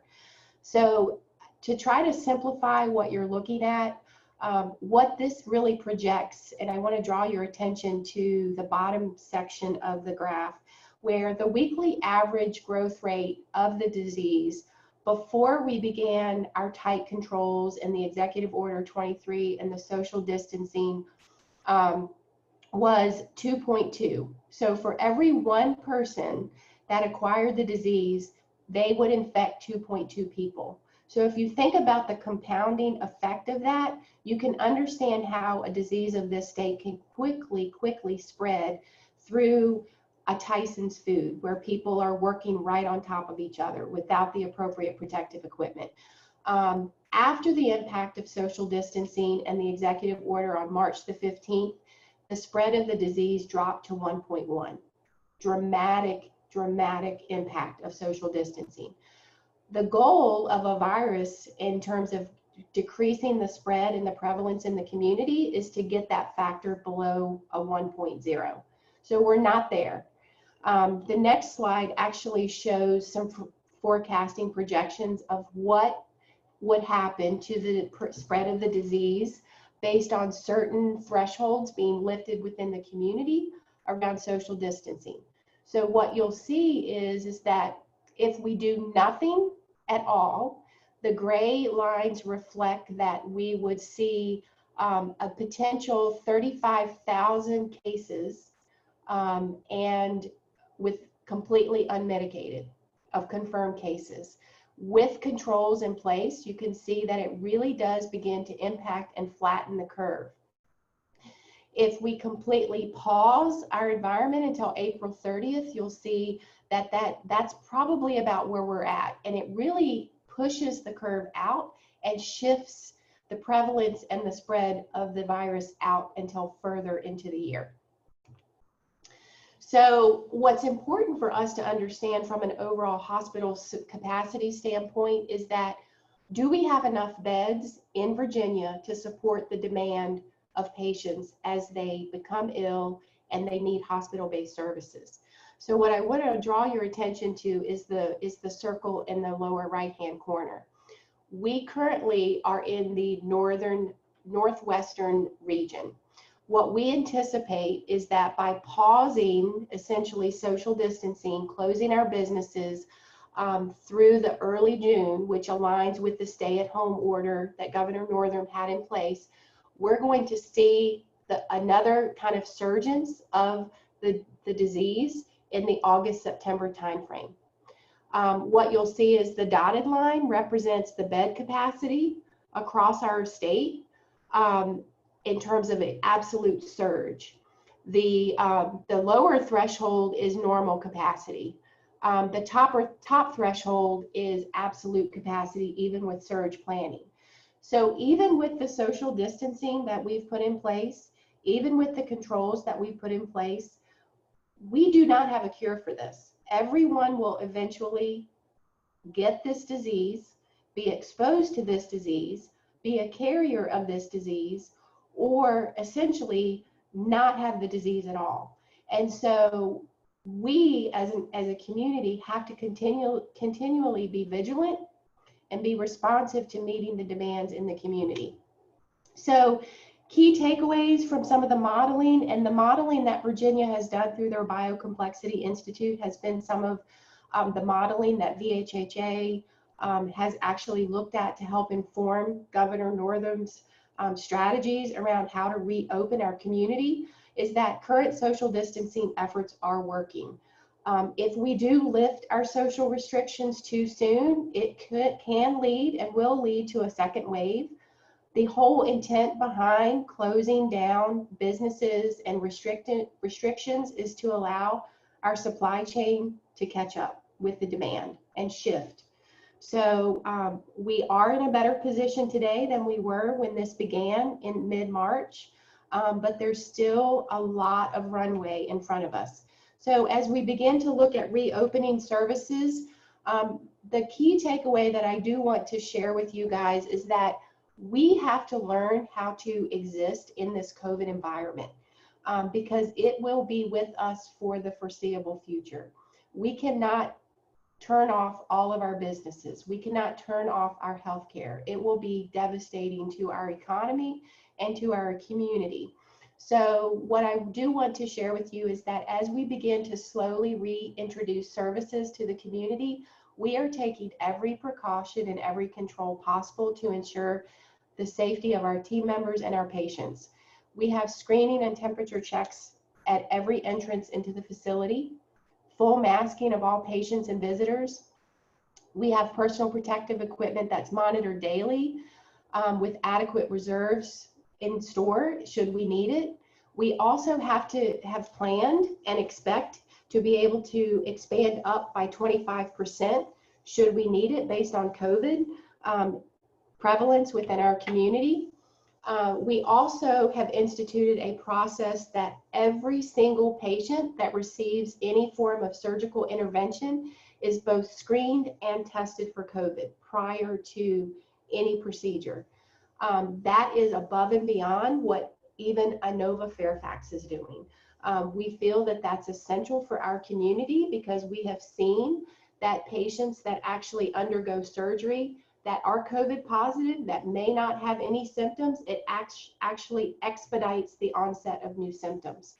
Social distancing in waiting rooms has been instituted, privacy glasses at all entrances, and then we are actually taking patients and rooming them immediately upon their arrival. And in some instances, we are allowing patients to remain in their car and calling them on their cell phone when their appointment time is ready in the case of imaging services. So, this is Hospital and Healthcare Week.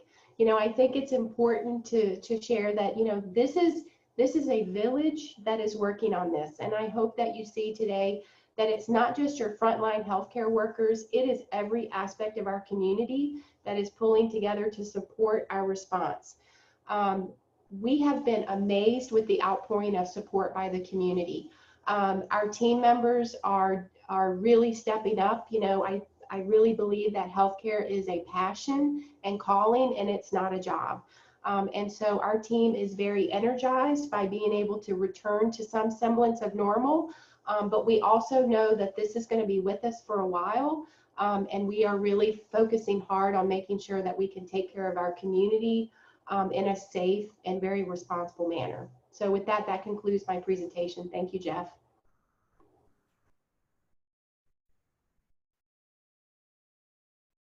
Thank you, Donna. We greatly appreciate it. That was great information. And once again, thank you for everything at you're doing at Culpeper Medical Center and at Happy Hospital Week. I know that you guys have some exciting things planned, and you deserve everything you're getting. You've done amazing work there, and we are extremely proud to have you as a partner. Moving along, prior to the pandemic, when people were still traveling quite a bit, we were getting a lot of questions about that new building down off McDivitt. That building is the new home of the Association of Social Work Boards, which has called Culpeper home for more than 30 years. Today, Dwight Hyman, CEO of the ASWB, is going to talk about nonprofits and the impact of the pandemic while giving an update on their new green building. Dwight is the Chief Executive Officer for the Association of Social Work Boards, a nonprofit association of social work regulatory bodies in the United States, including the 50 U.S. states, the District of Columbia, the U.S. Virgin Islands, Guam, and the Northern Mariana Islands, and the 10 provinces of Canada. Prior to assuming this role on May 1st, 2020, he was part of the executive leadership team for 8 years, first as executive vice president and as chief operating officer since 2016. He has been with the ASWB for 13 years. Dwight, thank you for joining us today.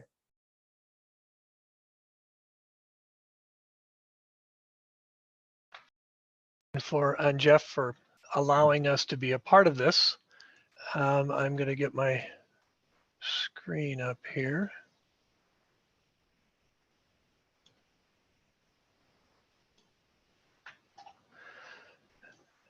Can you see my screen now? I assume you can.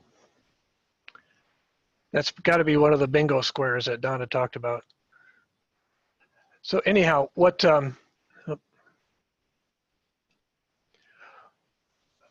I want to talk a little bit about how COVID has affected our organization. But in order to give you some context around that, I think I need to tell you a little bit about who we are, because my guess is that we are one of the organizations in the community that is probably least known.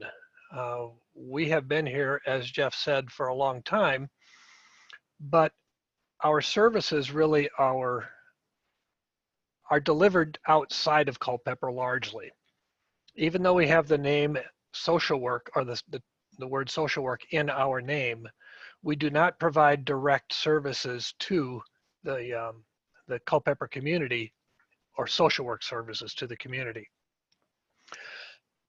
As Jeff mentioned, we are a organization made up of members, but those members are not individuals. Those members are social work regulatory bodies across the US and Canada. We have 64 members, 50 states, 10 provinces, and 4 US districts and territories who are members of ASWB. What I mean by members is in Virginia, for example, there is a board of social work licensing.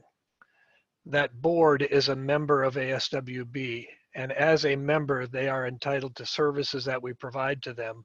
The primary service that we provide is developing and administering the licensing exam that all social workers across the US and Canada must take prior to receiving their license to practice social work. We also provide other services related to the excuse me, regulation, including that process of applying for a license and other services. But the primary one is our licensing exam. Excuse me. So as a result of, with those 64 members, what we primarily do is administer exams. And last year we administered over 55,000 licensing exams. Currently, we have 7 different locations here in Culpeper. And as Jeff mentioned, we are in the process of building a new building out on Chandler. Many people have driven by, I'm sure, and seen the building going up. And I'm going to talk a little bit about the building in a minute. What we wanted to do is bring all of our staff together under one roof. After working in 7 different locations for probably 6 years now, we have finally been able to put up a building that all of us are going to be able to be proud of and be able to work well in. So who we are, we were established in 1979, and as Jeff mentioned, we've been here quite a while, actually in Culpeper since 1989, as you can see on this slide. We are a fairly large employer. We have 50 staff. We've been a member of the Chamber since 1998. And some of the corporate values that we have adhered to over our entire history, being good stewards of the environment. We have in our organization a green team made up of staff members whose primary focus is to make sure that ASWB is, was I not sharing my screen? Part of it was not being seen, Dwight. Oh, thank you. Okay.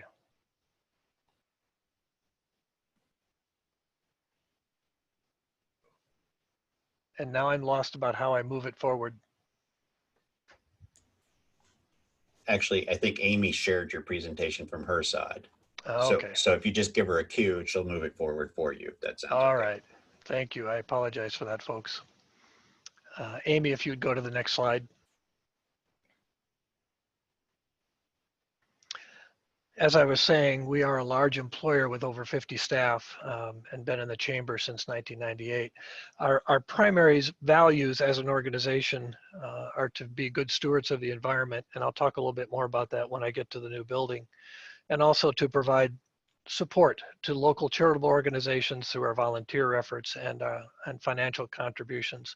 We have both a green team that focuses on the stewardship side of, and we have a philanthropy team that focuses on the supportive side to the community through volunteer and financial contributions.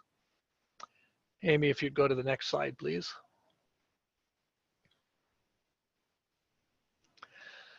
So many have driven past our new headquarters out on Chandler. If you go past the National Cemetery and past Mountain Brook Housing Development, you will see our new building. It's a little hard to miss. 26,000 square foot building that we have designed and custom built with several key factors in mind. First of all, we wanted to provide an environment that was optimally suited for our staff to work well. We started with local builders. Greystone Homes here in Culpeper is the general contractor. Many of you know Anthony Clatterbuck. And he and ASWB have used subcontractors locally as much as possible during the construction of the building. We've included many different green initiatives in the building as part of our values that I mentioned earlier. There are solar carports, which is somewhat of a unique concept for the use of solar. These are solar panels above the parking lot that will provide shade for cars when they're parking, but it also provides 75 to 80% of the power for our building. We have included a rainwater retention system for irrigating our land. So all of the rainwater that comes off of the roof of our building will be gathered in a 20,000 gallon tank that is buried in the front yard of our facility. And then we will use that water to irrigate all of the property that needs to be irrigated. Another concept that we have included is the idea of making sure that we are not contributing to runoff into the Chesapeake Bay watershed. So we have brought in some concepts that are somewhat new to this area. You can see on the slide that we have Zuni bowls, and it's a process of allowing runoff to collect slowly and then disperse slowly so that sediment settles quickly, or settles before it gets into the runoff into Mountain Run, which is on the border of our property. And we also have no curb and gutter, so we're using a sheeting process to allow the water to stay on our property as opposed to running off. We've also implemented the concept of keeping we have 35 acres of land. We're going to be using about 10 acres of it. And we have the intent to eventually put some of the remaining property up for sale for additional organizations that may be interested in joining our office park area. But what we have done on the property is we have decided that we are only going to use Virginia native grasses, flowers, meadows, native tree, and Virginia native trees and shrubs. So we have around our building, we have planted over 400 trees and shrubs, all of which are Virginia native. We're going to have about 4 different large meadow areas that will have Virginia grasses, flowers. We're intending to have certain butterfly areas, etc., to try to make the land as natural as it could be and as it was. The other thing that we will be doing is we will be developing and building some walking trails for our staff and for the other organizations that will eventually be housed or be on our property. Over 2 miles of trails throughout the native meadows and around the habitat that's throughout our 35 acres. For efficiencies in the interior, we have an HVAC system that is somewhat unique. It's not quite as efficient as geothermal, but it is much more superior to many, many other HVAC systems. So it will be close to geothermal, and it's a lot less expensive to install as opposed to geothermal. And the other advantages for this system is that every office in the building, every staff member's office in the building will have its own thermostat. Now, if you can imagine how many fights you've had in offices about temperature. So we're trying to mitigate some of those differences. We're also using a very unique lighting system that includes the use of LED bulbs, of course, but it also has built into it an ambient light harvesting system. So the more ambient light that we have in the building, the less the lights will actually dim, and we will use less electricity. And in addition to that, we have emphasized the use of natural light throughout the building. We have many windows. Every staff member has a window in their office. And we also have in the center of the building, on the second floor, when you look at the building at the top, it looks kind of like cupolas, but those are called clerestories, and they allow light to come into the center of the building. So lighting throughout the second story is kind of universally throughout the interior of the building. So we think that this is going to be a nice model for other local employers. We have and intend that whoever may purchase some of our land will embrace the ideas that we have included in our building and in the property. So we'll have a pretty unique office park area. Amy, you can go to the next slide, please. Since this talk is primarily about COVID, I wanted to share what has happened with ASWB in regard to the impact it has had in our organization. On March 19, we were informed by one of our staff members that she had potential exposure to COVID-19. And at that point, we had still been operating our offices somewhat normally, although we had been recognizing that we probably would need to go to some type of either social distancing process or remote work. So literally overnight, we had to move to a remote working process. One of the challenges with that is that we have as part of our operations, a call center that receives over 80,000 calls a year from individuals who are looking to take the licensing exam. And unfortunately, our telephone system was not able to be turned into a remote telephone system. So the staff that were in our call center were not able to start receiving and processing the calls from their homes. So we had to close down our phone call system, our telephone system. We had to go to a strictly email process. So we had to essentially retool a lot of our internal business processes. Our IT department, supported by WinStar, by the way, significantly supported by WinStar, was able to get all of our staff up and running remotely within a very short period of time so that we could maintain our operations pretty much at 100%. We're not quite there, but pretty close to it. The other thing that has been fortunate for us is that we have over about 20 years now been working towards building a reserve fund system in case of a variety of different possible events that could interrupt our business. Mostly what we were concerned about was the possibility that our exam program could be interrupted, and that happens with high stakes licensing exams like ours. That if there's a breach, if there's item harvesting or question harvesting is a huge issue in the high stakes licensing business. And if our exam were shut down, that's about 80% of the revenue for our organization. And in their wisdom, our board of directors, as I said, has been planning for something like that. We didn't think a pandemic would be part of that, but it has allowed us to continue to keep all of our staff on payroll, even though some are not working for us. We're maintaining all their health insurance benefits, health insurance and other benefits, which for the 50 staff that we employ is a huge relief, first of all.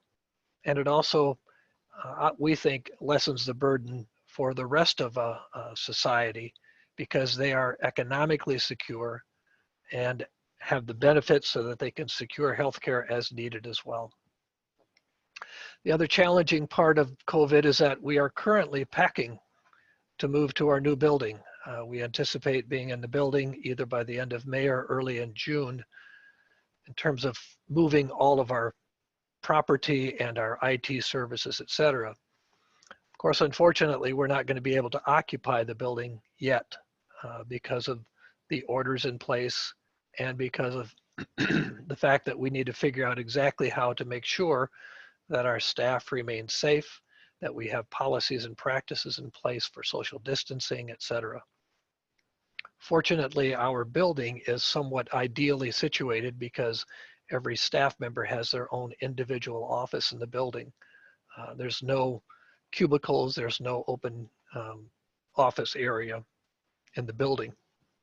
So we are able to, we'll probably be able to figure out responsible ways of allowing staff to get back to work once that makes sense. So that's the major impact that we've had from COVID-19. ASWB has been very proud to be a corporate citizen in Culpeper for all those years. Hopefully, when we get through the pandemic and we're in our building, we will be hosting an open house so that the community can come out and see our new building and see all the features that we have included. And since I know that we are still a very unknown entity largely in Culpeper, we invite all of you to get to know us better, and you can see our website address listed there. Or you are certainly welcome to contact me should you desire to do so. So I thank you for the opportunity to be part of this, and Jeff, I'll turn it back to you.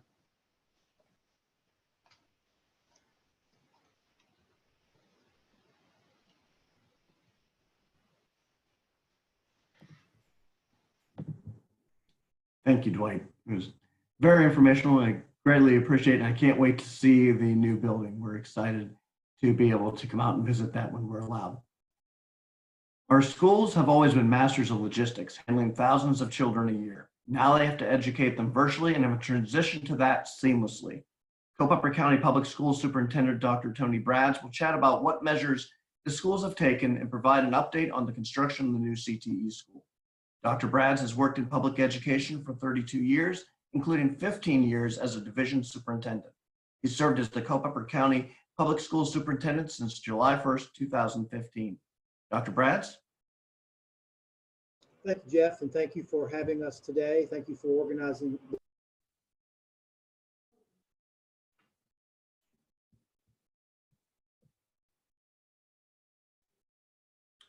Uh-oh, I think we might have just lost Dr. Brads there for a second. We'll have him see if we can come back to him.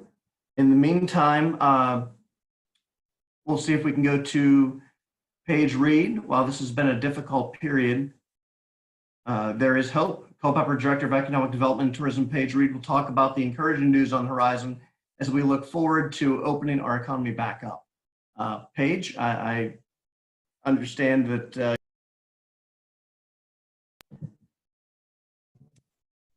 Jeff, hi, can everyone hear me? Yes, okay. This is unprecedented times, and we're at an unprecedented moment here in this presentation. I unfortunately, it's terrible. I unfortunately have to go. I have a previously scheduled conflict that is pulling me to a task force state call that, I literally can't miss. I would love to come back to this group. I'd love to reach out to everyone individually if they'd like to chat. I basically wanted to walk through the rescue relief into what recovery is looking like, and then forward into rebuilding and restarting the economy. And there's some really great data. There's some scary data, but there's some really great data that is rooted in consumer sentiment index and consumer behavior and spending patterns that I think is valuable to share with everyone, and is really great resource for our businesses and organizations that are really just facing the need to evolve faster than they've ever had to evolve. You know, businesses are really having to look at how they can re-engineer their entire model. They're looking at how they need to communicate to their audiences in ways that they are previously not accustomed to doing. You know, when polled, Americans are most in agreement about, cleaning procedures and, returning to operational practices and what everyone is going to feel comfortable in doing, and how we can re-engage as a community and as a social and economic practice. And so I'm stuck. I have to jump, but I want to talk to the group. Jeff, what do you want to do? Paige, I understand if you have to run. We totally understand. Hopefully we'll be able to reschedule you, and we can Yes. we can do a town hall where we go a little more in depth with this wonderful information you have to share. So That works. Everyone, I'm very sorry. No, and I apologize Hey. if we were unable to get to you. So No, all of the information that's been shared this morning was valuable, and it needed to be shared. And so this has been wonderful. It's just a time crunch. So. all right, well, thank you. We'll have you back on for one of our town halls. We've been hosting town halls every Thursday at 1 p.m. So All right. that'll be a coming attraction. We'll have Paige to share some information. Thank you, Jeff. Thanks, Thank everybody. you, Paige.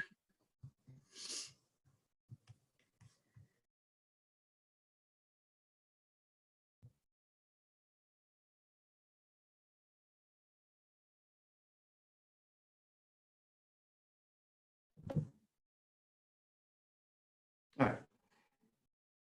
As we're trying to get Dr. Brads with the Culpeper County Public Schools back on the line with us as panelists, I want to thank everybody for joining us here at the Culpeper Chamber of Commerce State of the Community. We've had a lot of great information shared here today, and we want to be sure to thank all of our sponsors and all of our partners, our community sponsors, the Culpeper Star Exponent Cash Imprints, Novant Health, UVA Health System, Culpeper Medical Center, Wellspring Health Services, and our signature sponsor, WinStar Technologies, Inc. They have been able to bring us all of this wonderful information here today. And it looks like this is going to continue as Dr. Tony Brads has rejoined us, and we will go to Dr. Brads to talk about how the school system has handled the response to the COVID-19 crisis. Dr. Brads? Jeff, can you hear me now? I apologize for what just happened. No, that's quite all right. We're learning on the fly. So no, you're back and we're all good to go. And thank you for joining us, Dr. Brads. Do not have scheduled Zoom meetings back to back. The other one will take over and kick you out of one. That's what happened to me. I apologize. So thank you for having us and organizing this event. I will start by sharing a screen.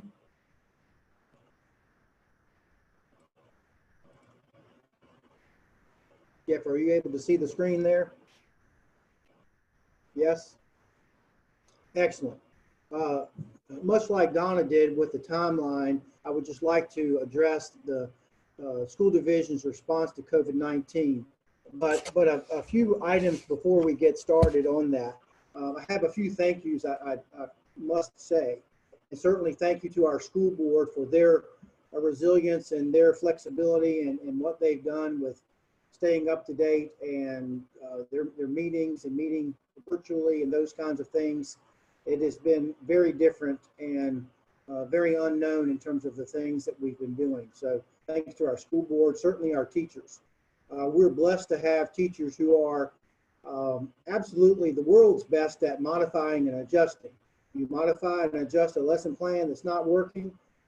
This is the epitome of a modify and adjust for our teachers. So thanks to our teachers and for our administration and staff, our food service workers that are out there, environmental service workers as well. So not to leave anyone out, but do certainly appreciate all of their efforts. I'll finish it off at the end here in a minute about this week, but I would be remiss if I don't say it initially. Happy and congratulations to our seniors, who this is actually their graduation week. So for the class of 2020, for both Eastern View High School and Culpeper County High School, even though the end of their educational career was a bit different, does not diminish the hard work over the many, many years that they put in to achieve the status of high school graduates. So we're very proud of them. We're having a virtual ceremony, commencement at the scheduled time this Friday at 7 p.m. for Eastern View. And then next day, it's Saturday at 9 a.m. for Culpeper County High School, thanks to our partner with Culpeper Media.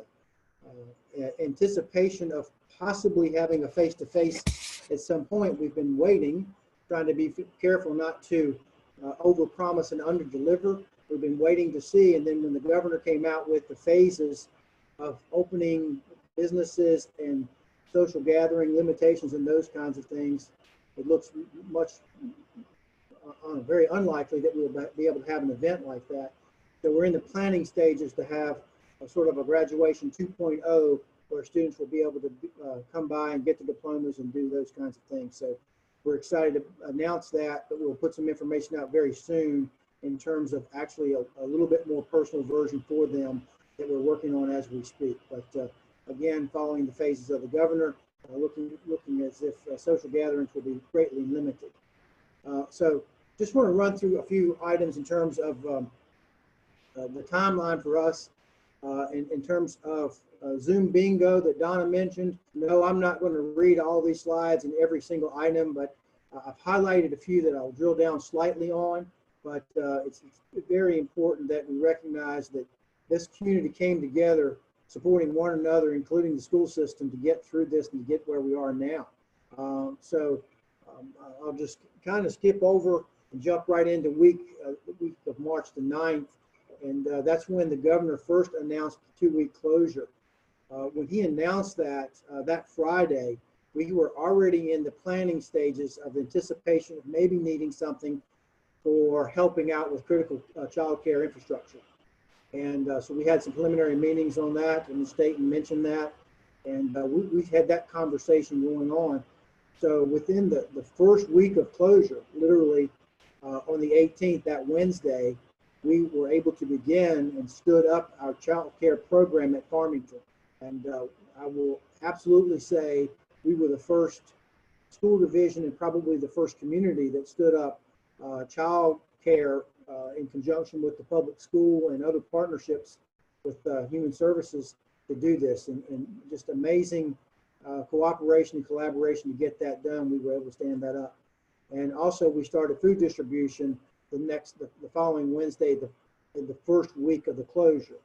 So as you know, the first closure was intended to be a 2-week closure, and that rapidly changed. So when we get into the next few items, we learned that the governor's closure would be extended for the rest of the school year. I mentioned this item here that's highlighted on the 23rd was that we did do a video in support of the school board support, absolutely saying that to allay the fears of our employees, and that's been discussed here by several of the other speakers, to allay their fears that they would still be, whether they were essential or non-essential employees, they would still be compensated and the benefits would remain intact. We have contracts with those folks. We have commitments to those folks.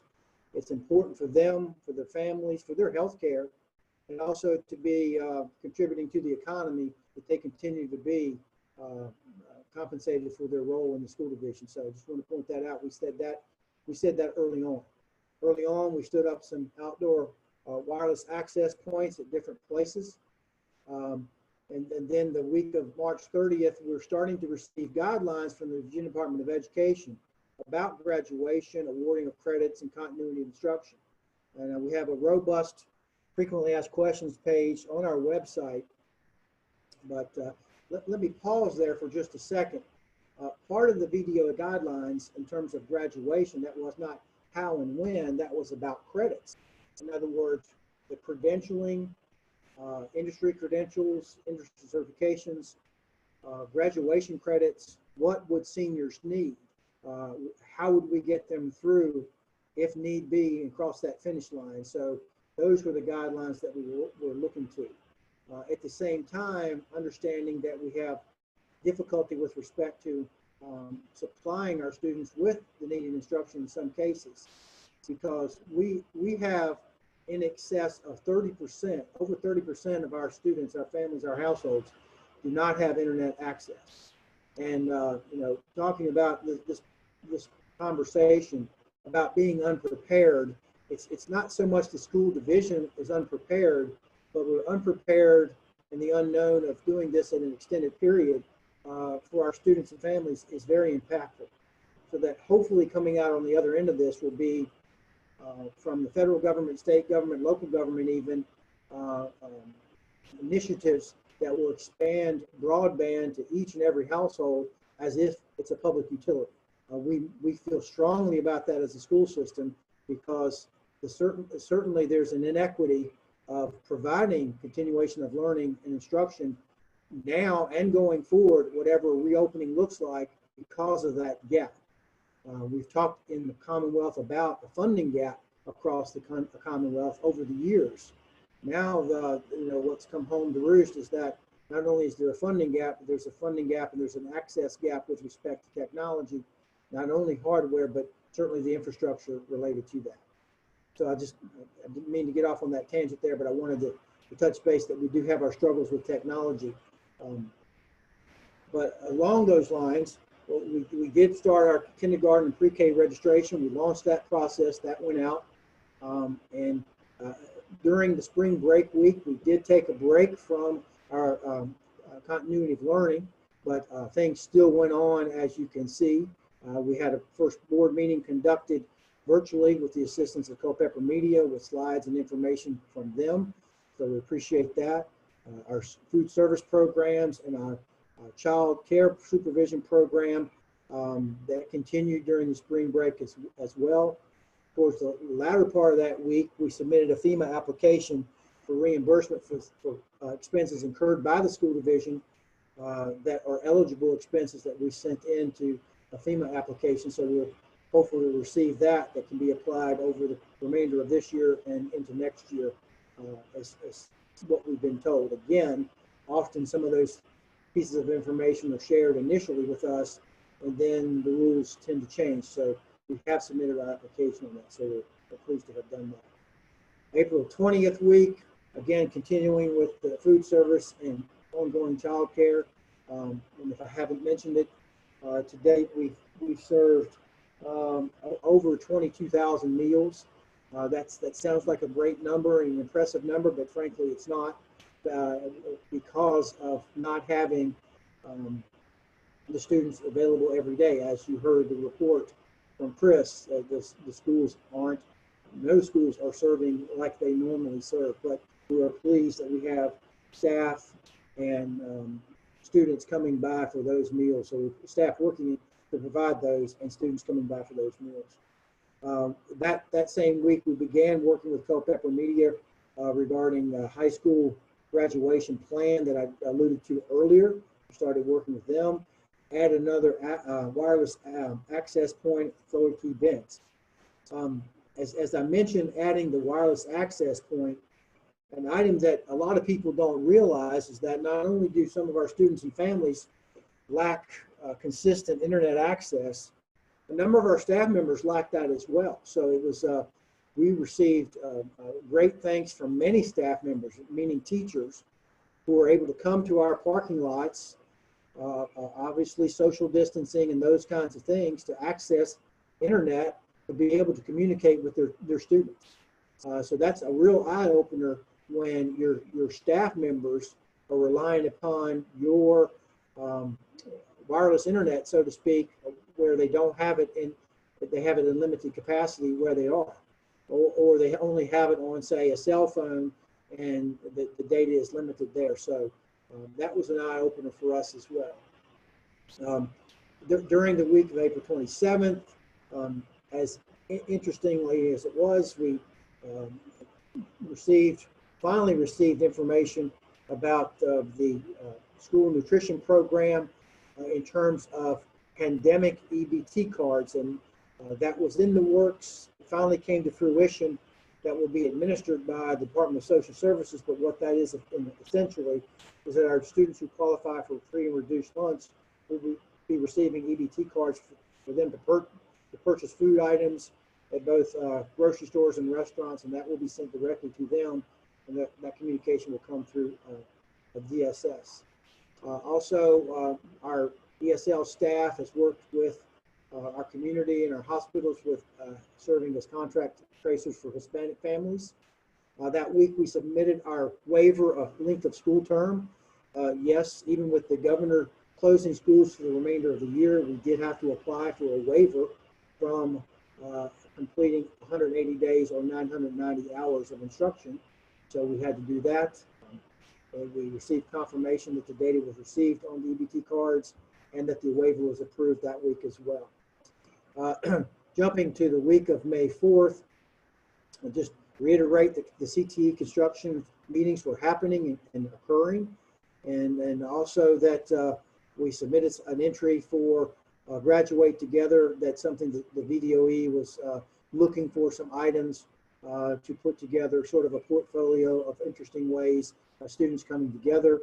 One of those items was one of our high school CCHS putting together a video from one of their choirs, which was just phenomenally done. So we submitted that.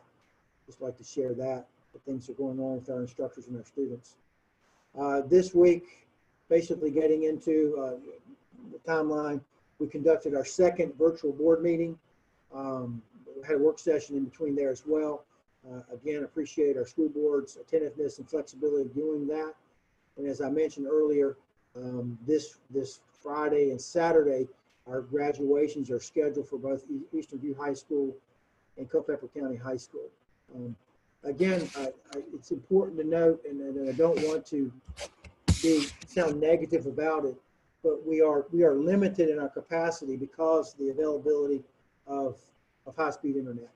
And that I hope that a takeaway from this community of chamber members understands that we do appreciate the businesses that made that available and our schools that have made that available, but it's still a struggle and a challenge for our families and our students, and yes, even our staff members, to have that vehicle in which they can assist with the continuation of learning process. Having a better feel for that and more the availability of that connection going forward will certainly define what the reopening of school looks like. So before I transition over to CTE, I do want to address that just briefly.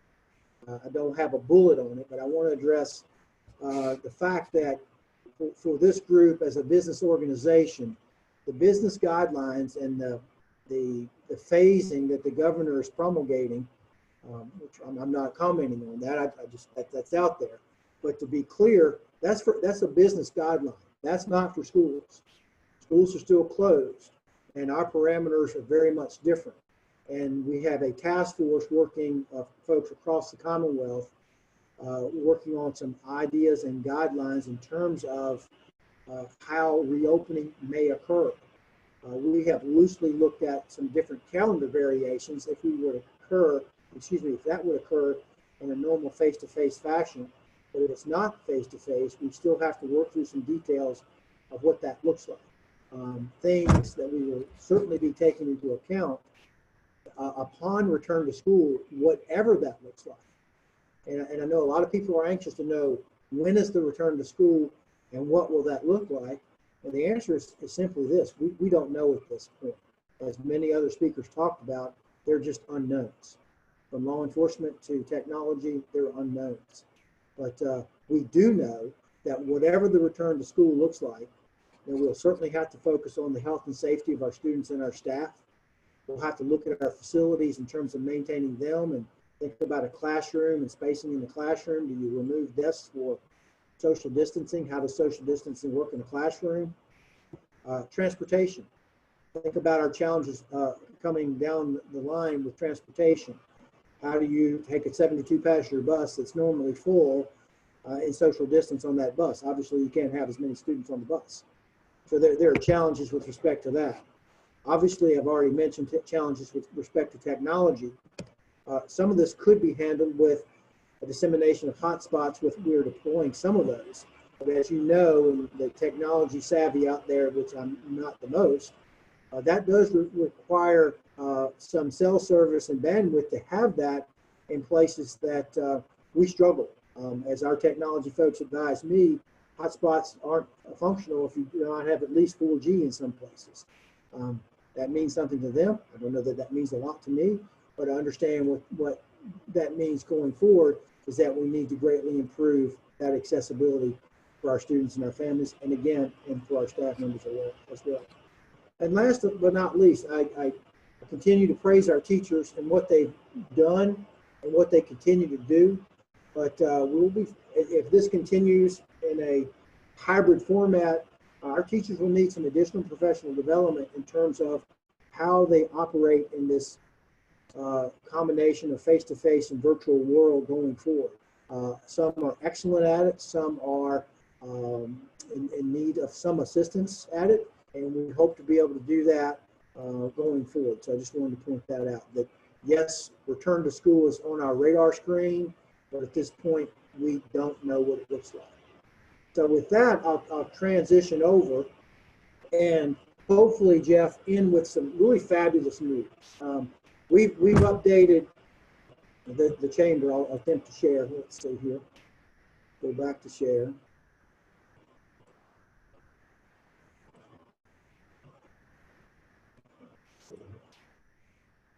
Okay. We have the CTE facility on the screen, Jeff. Thumbs up. Yes, sir, we do. Thank you, Dr. Brass. Thank you. Thank you. This is not a new concept for this group because we've spoken with the chamber, been fortunate to speak to the chamber a number of times about this prospect that it's no longer a prospect, it's a reality, and it's moving along nicely. And I would be remiss if I didn't thank our school board and board of supervisors for their vision on this. Certainly John Egerton, our county administrator, was instrumental, as well as Dr. Janet Gullinson, the president of Germanna Community College, and all of these things coming together. It's very significant that even with COVID-19, we have been able to move forward with progress on our new career and technical facility here in Culpeper County. I mean, this is absolutely indicative of the spirit of Culpeper County and the can-do effort and get this done. So I thought that, with me saying a very few words, showing a picture often is worth 1,000 words. So showing a few slides of where we are, both aerial photographs and photographs from the ground level to show what's going on there. So we wanted to share that as a positive thing to kind of wrap up our side of it, that even though we're dealing with challenges, this is still ongoing, and we're hopeful that this will be a reality if at all possible, beginning as early as the second semester of the next school year, meaning January of 21. We'll see. I won't read all those, but those are the programs that we're going to be at the new facility. For those that are not aware, you will see very soon in the slides that we are adjacent to Germanna Community College and the Daniel Tech Center, off of using Frank Turnage Drive. So we're very excited about all of this and the progress. So without further ado, whoops, I went too far. In October, just showing some photographs of the site, which you can see Germanna up there in the top sections and beginning to work on the site itself. Won't read those bullets, just let you take that in a bit. In November, some continued site work. You see the progress. If you remember, into November, December, it was very wet, so we had a little bit of water to deal with over time. The box culvert was a culvert situation that was a unique challenge and an engineering opportunity for us, for the design team and the contractors to overcome a little bit of a drainage and creek area there as you're coming off of Frank Turnage, but still that was the optimal route coming in. As you see, we worked on that situation. That shows some the gravel at the top part of the screen there of that road bed being built. Just amazing progress. January, the building pad takes shape, working on the storm water and continue to work on the road into the site. Again, in appreciation to Germanna, initially allowing us to access the property, which is right beside Germanna, through their property until the road was completed. You see some pictures there from February of crews working on footers, stormwater, the road again, and the steel structure starting. These are some pretty phenomenal pictures of what the footers look like from an aerial view and the beginning of the erecting of steel and the roof decking. April, it's starting to take shape.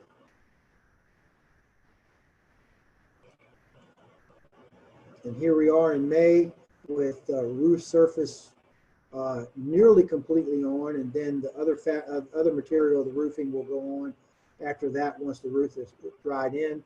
But you can see tremendous progress on this that's been going on. I will say that we have been, Culpeper County Schools and the county, we've been the beneficiaries of COVID-19 in an interesting way. And a number of sites had to close their progress because of contaminations or infections and those kinds of things. So we've been the beneficiary of double crews in some places, because this site, with its monitoring and testing, thus far we've not had a problem with COVID-19 with any of the contractors, subcontractors, of anything of that nature. So even with some of the wet weather, we've probably, I would say we're back on schedule, not ahead of schedule, but back on schedule because of that benefit of having some extra crews on that. So thought we'd just share some of the progress. I know some people may have seen this, but with folks getting out on a very limited basis, they may not know that this plan put together. And again, thank you to all the entities that have helped us get here, to include but not limited to, and I failed to mention earlier, our joint CT advisory committee. Thanks, a shout out to them. Thank you so much for their input on this as well. But I will close with that, Jeff, and answer any questions later on if need be. But wanted to, even with our challenges with COVID-19, our students have been resilient. Our teachers have been resilient. They're born to be resilient because they're teachers in the first place. They are passionate about what they do, and we appreciate them for them trying to overcome this challenge and be excited about this going forward. So thanks. Dr. Brads, thank you very much. I love ending on such a positive note here. That was something that I've been following very closely. I'm very passionate about is the CTE school, and it's amazing the collaboration and the work that has been done to make that a reality. And so I'm very excited to see that coming together. Kudos to everybody involved in making that happen. I'd like to thank all of our speakers, all of our presenters here again today for keeping us informed. Thank you again to all of our community sponsors, the Culpeper Star Exponent, Cash Imprints, Novant Health, UVA Health System, Culpeper Medical Center, Wellspring Health Services, and our signature sponsor, WinStar Technologies. It's important to have the most up-to-date information to know how to progress coming out of the COVID-19 crisis. Soon, we hope to be able to meet in person and celebrate Culpeper and its resilience. I appreciate you mentioning that, Dr. Brads, because this community is resilient and we are going to recover. We will overcome. We will recover. We are Chamber strong. We are Culpeper strong. I don't see any questions out there in our Q&A. I think we have a lot of information that we can all digest and take back and share with everyone. I'd like to thank all of our presenters and thank all of our attendees for coming to the Culpeper Chamber of Commerce State of the Community. Appreciate it, and everybody have a great week.